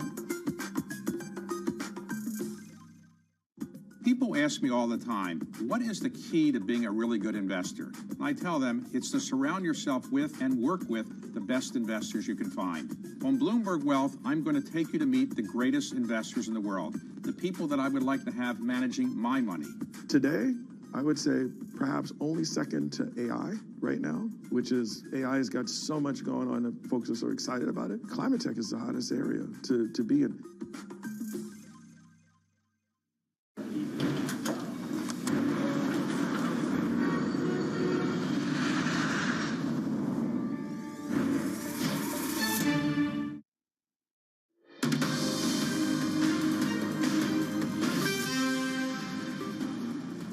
It's Bloomberg Brief. I'm Danny Berger in London. Manish Cranny is in New York. Let's get you set up for your trading day. Here's a look at what's ahead. We have a slew of economic data coming out of the U.S. at 8:30 a.m. Eastern. That includes personal income, jobless claims, and PCE deflator numbers.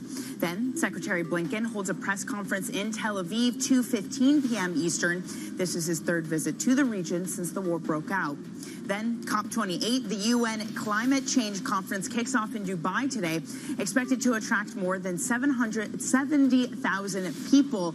But man, it's the here and the now. The OPEC Plus meeting is underway. It is virtual. It had been delayed. So this market wants to know what type of production cut agreements will come out of it.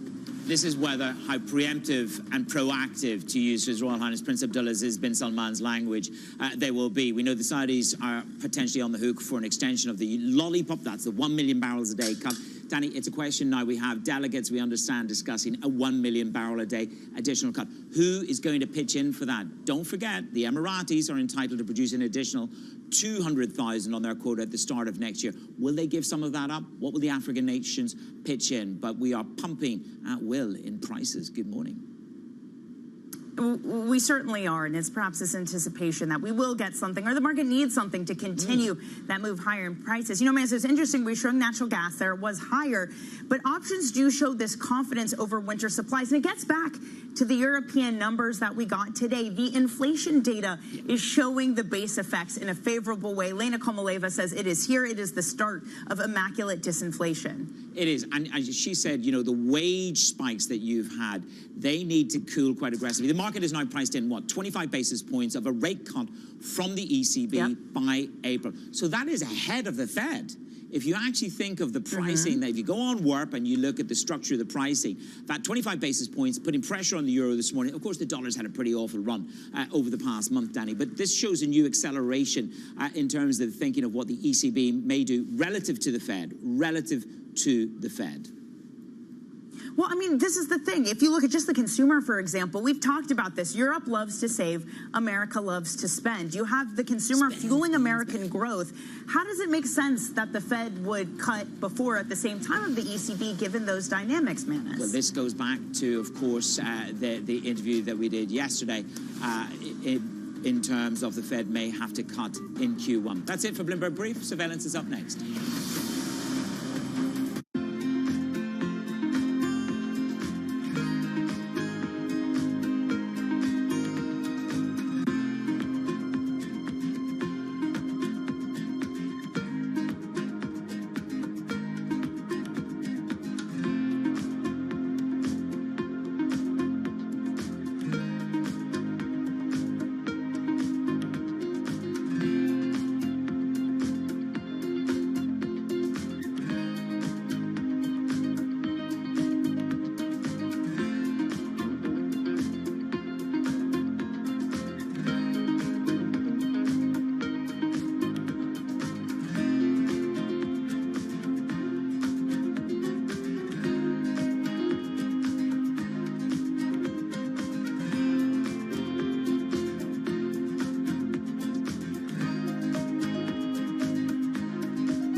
Been so used to the fact that every time there's a problem, central banks come and ease. This has been the kind of playbook, you know, throughout my career, before that, after I left. Now we're in a very different environment. Central banks actually have to create a recession, in essence, to get back to price stability. So it's a complete reversal of the modus operandi, in a sense, of central banks as they've known it for the last several decades. So that's why it's not so much that they're getting something wrong, They've now acknowledged that there is this trade-off, these costs to pay, but it's a completely different way of thinking about central banks, and it's a different role. Another way to put it is they have to be unpopular now in order to get inflation back down, where it used to be you could count on them each time to rescue you, to stabilize the system, to bring support. And that has shifted. And I think many people, even in the markets, have not quite understood in my mind how much we are now in a different regime compared to the last 4 decades, effectively. So it's what, almost an easing bias in the markets? How would you describe it? In the U.S., yes. And I think it's this idea, this almost pre-programmed idea, when there is a problem, i.e. potential recession, central banks will come and ease.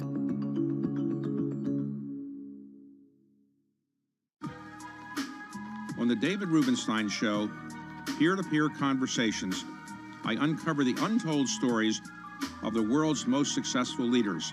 Watch Wednesdays on Bloomberg Television.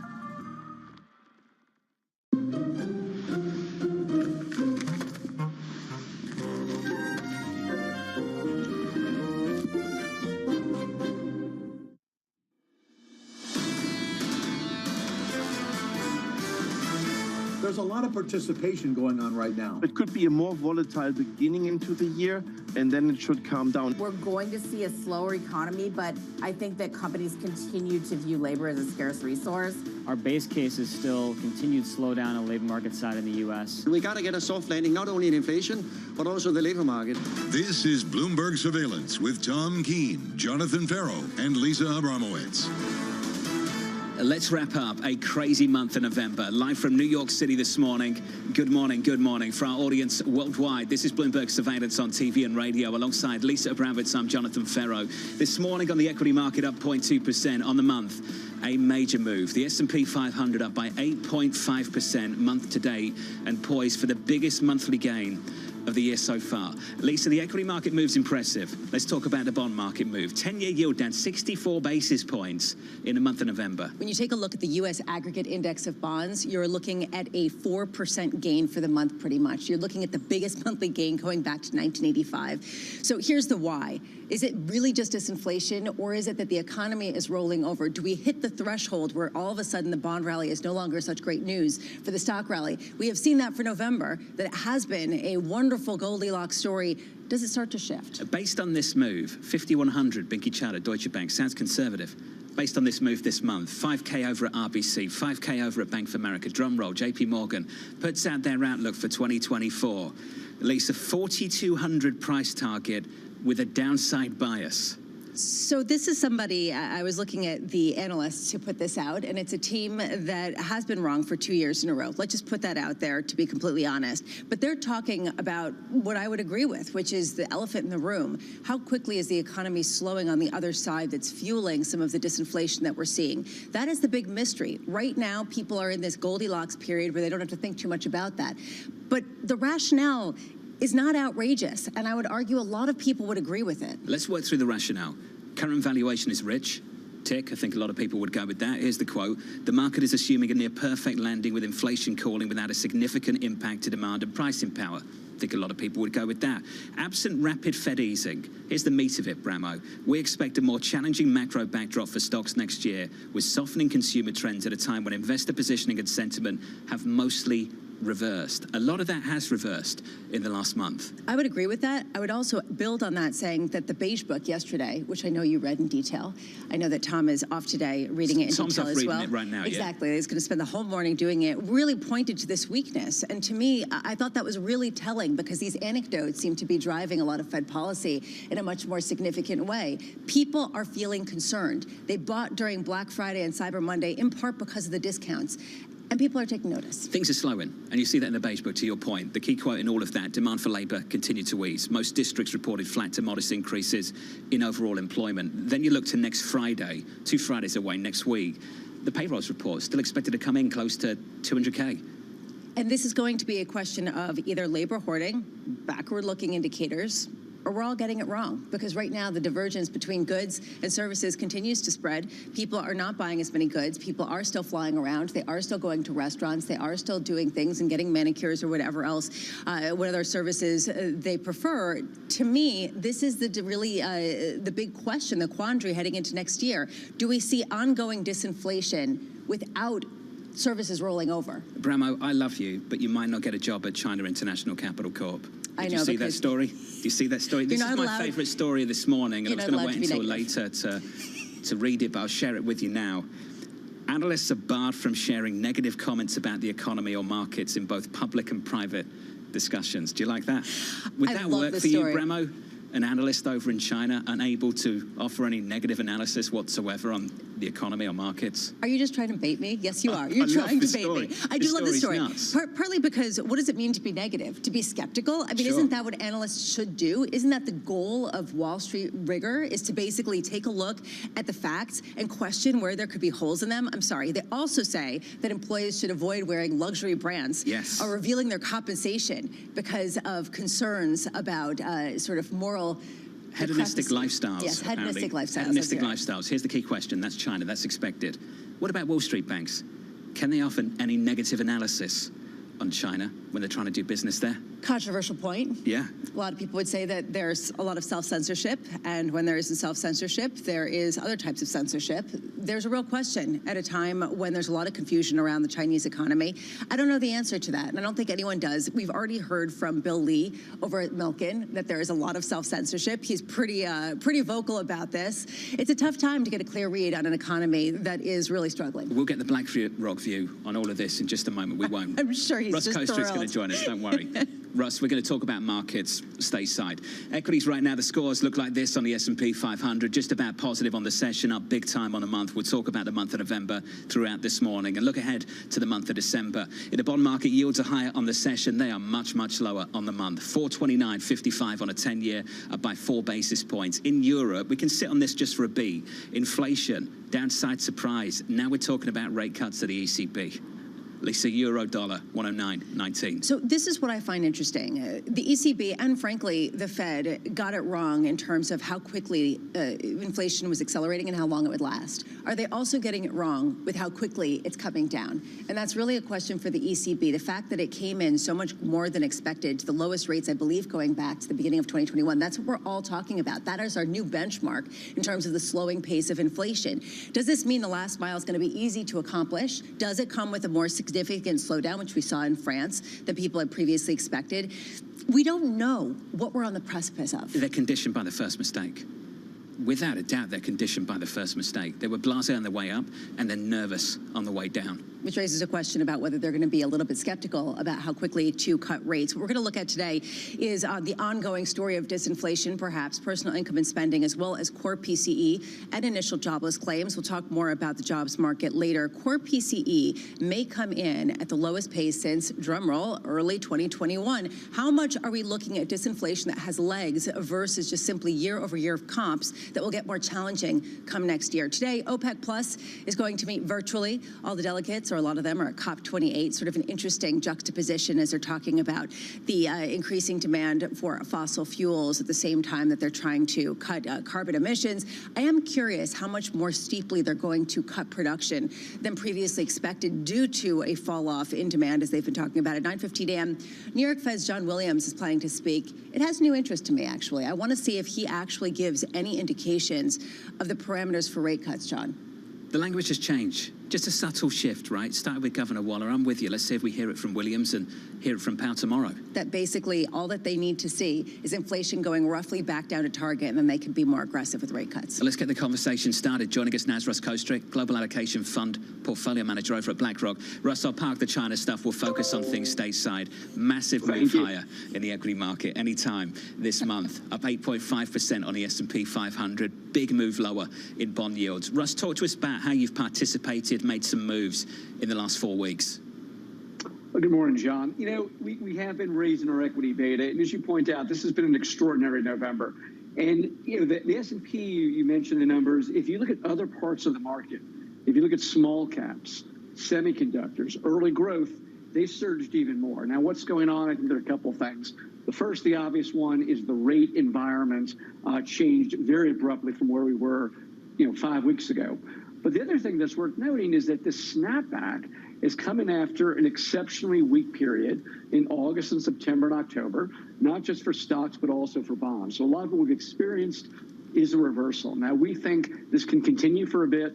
We brought our equity allocation higher after being close to neutral for much of the summer. And what is going on is you've got an environment where rates are coming down, inflation appears to be moderating, but there's still not evidence, or at least not a lot of evidence, that the economy is going to slow so quickly that you've got to really be concerned about a recession in early 24. Our view is the economy is slowing, but it's relatively stable, and we're going to see growth into the first half of next year. If that's the case, what's your bond market call? Bond market, I think, is a little bit trickier because, again, you've already had this massive adjustment in yields. And I think there are two things going on here that you have to watch. The first of which is short-term rates have come down an incredible amount. 2-year real yields are down, I think, about 80 bips from their peak earlier this summer. So you've already had a pretty significant move. Second, as you mentioned, a lot of people are starting to think the Fed's going to have the latitude or the desire to cut in the early part of 2024. We're a little bit more skeptical about that.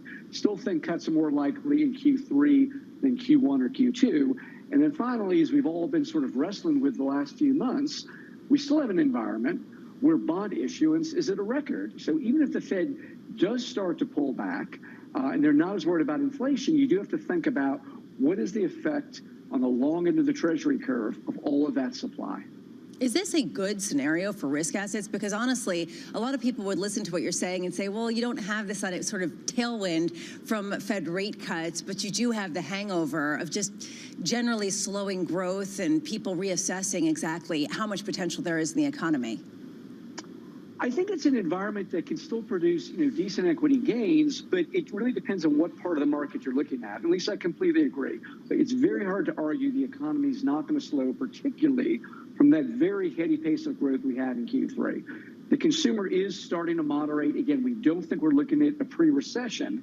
We are looking at a slower labor market and probably more modest consumption. So then the question is, what's going to do well in that environment? It may not be the deep value, which tends to do well in an environment where growth is accelerating. It probably isn't going to be a continuation of the small cap rally. But I do think some of these stable growth names, some of the quality names that generally do better, at least on a relative basis, in a slowing economy, I think they can move higher. If you really don't think the market is getting it right in terms of how much the Fed could potentially ease next year, how much are you leaning against the bond rally that we've seen? Well, it's not that the Fed can't ease next year. I think the debate right now is when are they going to ease? In the notion that they're going to go very quickly into an easing mode in early 24, that may be a bit optimistic. But I do think you have an environment that is going to be much more friendly. So, what have we been doing? We've been bringing our duration up in the Global Allocation Fund. We're much closer to benchmark than we've been for a long time. A lot of that buying was in the short and the intermediate part of the curve. And you think about, being opportunistic. You're going to get back up in yields. You're going to see these episodic movements in the bond market. Can you use any backup in yields to add a bit and slowly bring back towards a more neutral level? We've talked about this before, Russ, but let's wrap it up here. If I'm sat in T-bills right now, a lot of our audience still is. In 6 to 12 months' time, how do you think they're going to feel about that decision? Regret because they didn't lock in yields at the longer end? Or are they going to be happy with that because they can allocate to the equity market, to your point, selectively and when opportunity presents itself?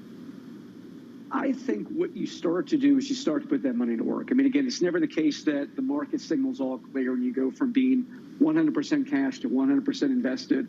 There were good reasons people were sending this out in T-bills. But the reality is we still have inflation running above the Fed's target. So your real yield is not quite as good as it seems when you just look at the nominal yield. There are opportunities in equities. And I think it's fair to say a year from now, if all you're doing is rolling those T-bills, you're going to be getting a lower level of income. So starting to put that money to work, whether it's in parts of the bond market that look interesting, or again, slowly buying back into equities, thinking about the parts of the market, whether it's healthcare, parts of technology that are going to be more resilient as the economy does moderate into 2024. I was asking that question just for TK. I know. Sitting at home. I know. Watching this morning. Russ, good to catch up. Good to see you, buddy. Russ Kostrick there of BlackRock. Thank you, mate. Let's talk about the big move yesterday. GM. General Motors with a move of almost 10%. Biggest one-day pop since January 2021. Going into yesterday, $40 billion name. And they come out with a $10 billion buyback, Bramo. This stock absolutely surging. Your interview with Mary Barra was really good yesterday, and I thought it was interesting. I thought it was interesting how she was talking about the balance between giving back some to the workers and also giving back some to the shareholders. It was sort of an uncomfortable question, but at the end of the day, she painted it as an existential question for them. Do they want a stable company? Sure. Key question going forward is how do they achieve that with sales growth in an area that really needs to be a more cheaper vehicle for the electric vehicle space? Precisely. Precisely. Investors were happy yesterday. What's the future of these businesses? That conversation coming up later. Next hour, Ford CFO John Lawler from New York City this morning. Good morning.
BSO Now is your online home for weekly Boston Symphony Orchestra and Boston Pops performances. See new concerts that go behind the scenes, plus acclaimed archival concerts. Visit bso.org/now, where the music plays on. BSO season sponsor, Bank of America. Business Week Radio, live weekday afternoons at 3 p.m. Eastern. We got a little bit of talking. Come on, are you guys ready? Harnessing the power of Bloomberg Business Week, Carol Masser and Tim Stanovic bring you the latest news from the worlds of business, technology, politics, and more. How does the Fed play into this and what the Fed does potentially? This is so exhausting and this is so all-encompassing. Listen on Bloomberg Radio and streaming on YouTube and Bloomberg Originals.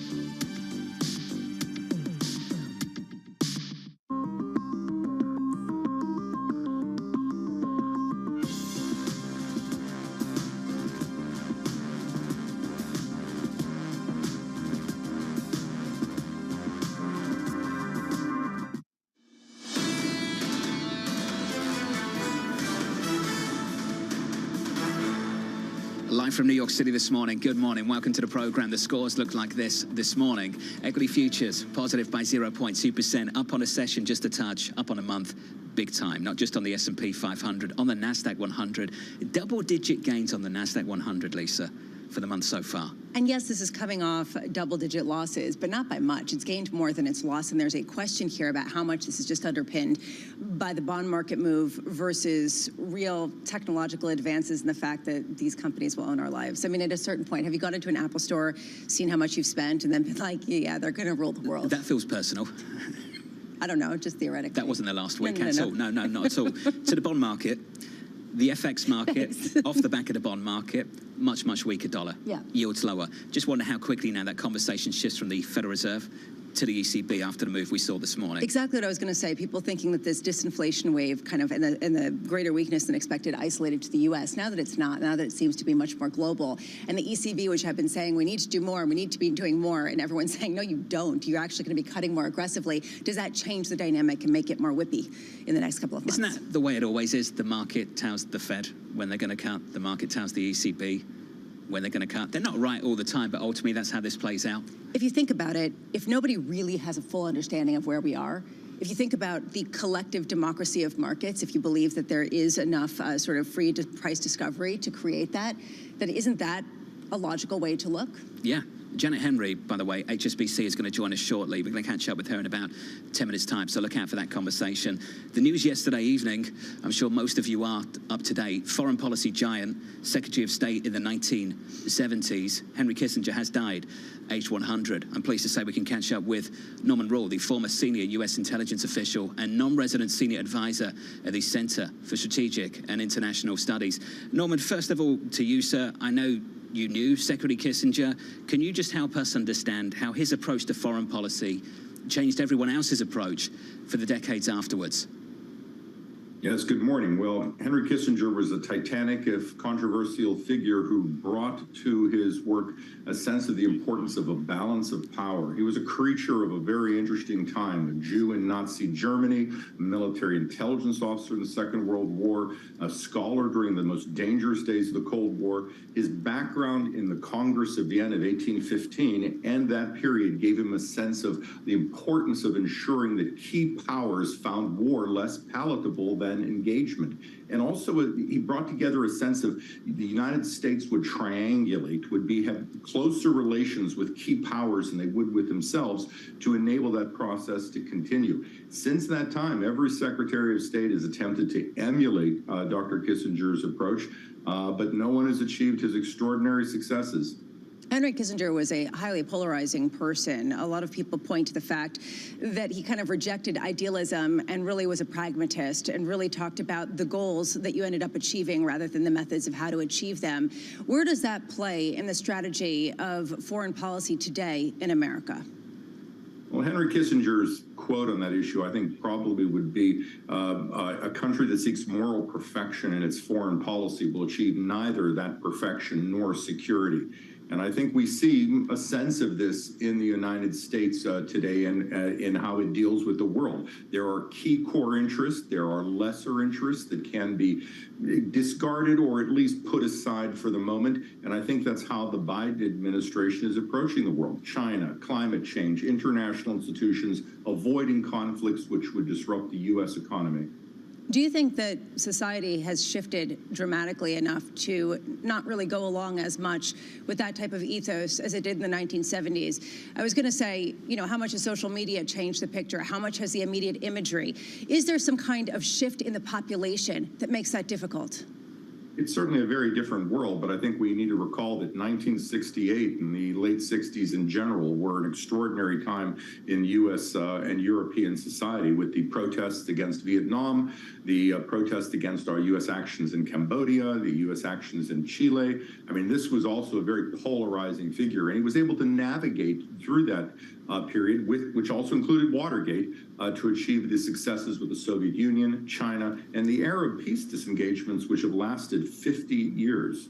We now need to talk about modern war and 2023. Norman, let's talk about Israel and Hamas. Hostages have been released. 200 trucks of aid are going in every single day into Gaza. What's the argument against extending this ceasefire, Norman? Well, the argument against extending the ceasefire would be that it allows for the survival of Hamas, an organization which continues to state that it is interested in the eradication of Israel and those who live there. So if you believe the phrase "never again" is a driver, you must eradicate Hamas, if only to move to a peace process that is legitimate. I mean, the idea of a two-state solution is certainly everyone's goal, but no one is looking for the Palestinian state to be led by Hamas. So Hamas must be removed from this equation if we are to move forward with peace and a lasting sense of security for the Israeli people. Norman, do you have a sense of where Iran is in all of these negotiations? There was a report yesterday that Saudi Arabia was talking about maybe even giving aid to Iran if they would call back their proxy fighters, whether it was Hezbollah or whether it was Hamas, to try to create more stability in the Middle East. Do you buy into any of these things getting traction? Well, Saudi Arabia, the Emirates, and other Gulf states have certainly attempted to achieve a détente with Iran, much as Kissinger looked for détente with Russia. And a détente, in essence, means you don't empower your adversary, but you create conditions by which the adversary is not interested in war.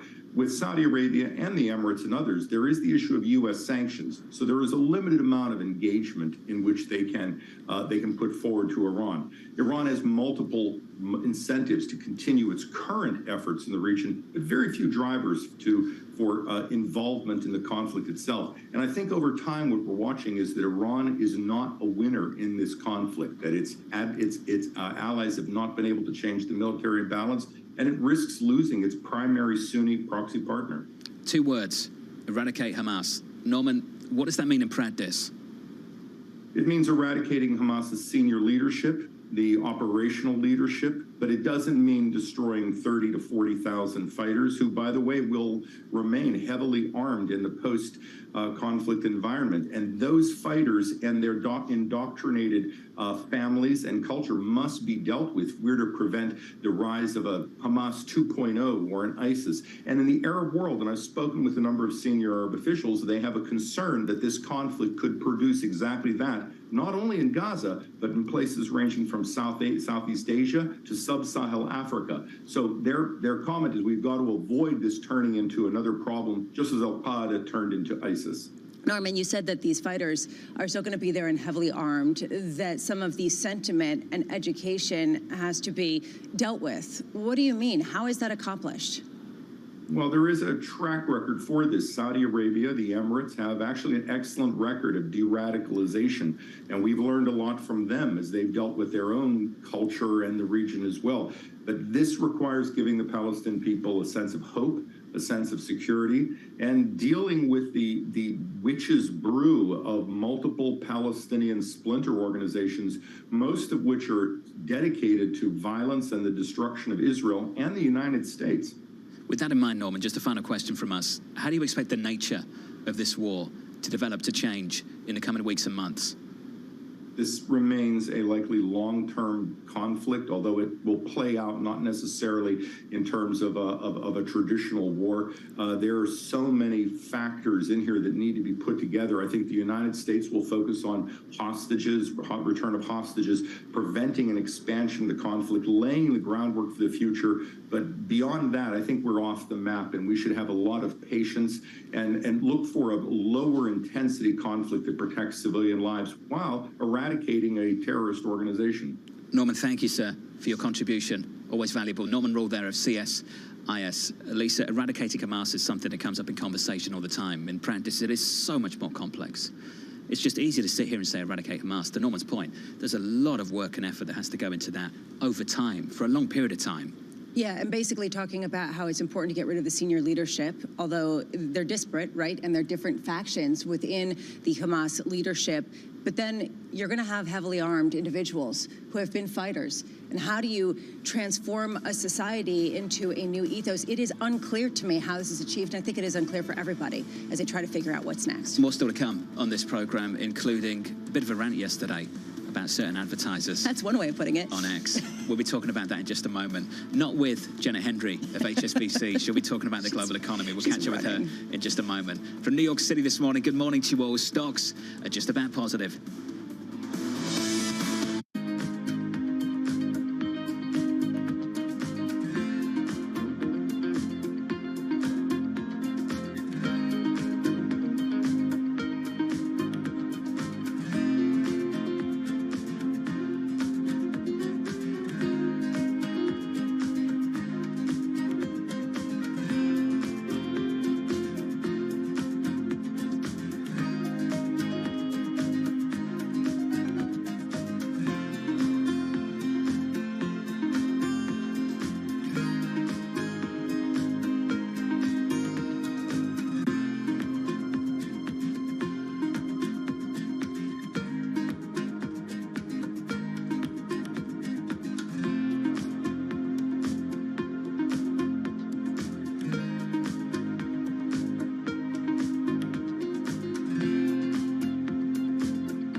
for the first, call it 18 years at Chipotle, this was you come into Chipotle along the line, you interact with the crew, and you customize your meal. We've got this separate make line, and it's digitized, and so the orders come in, and they're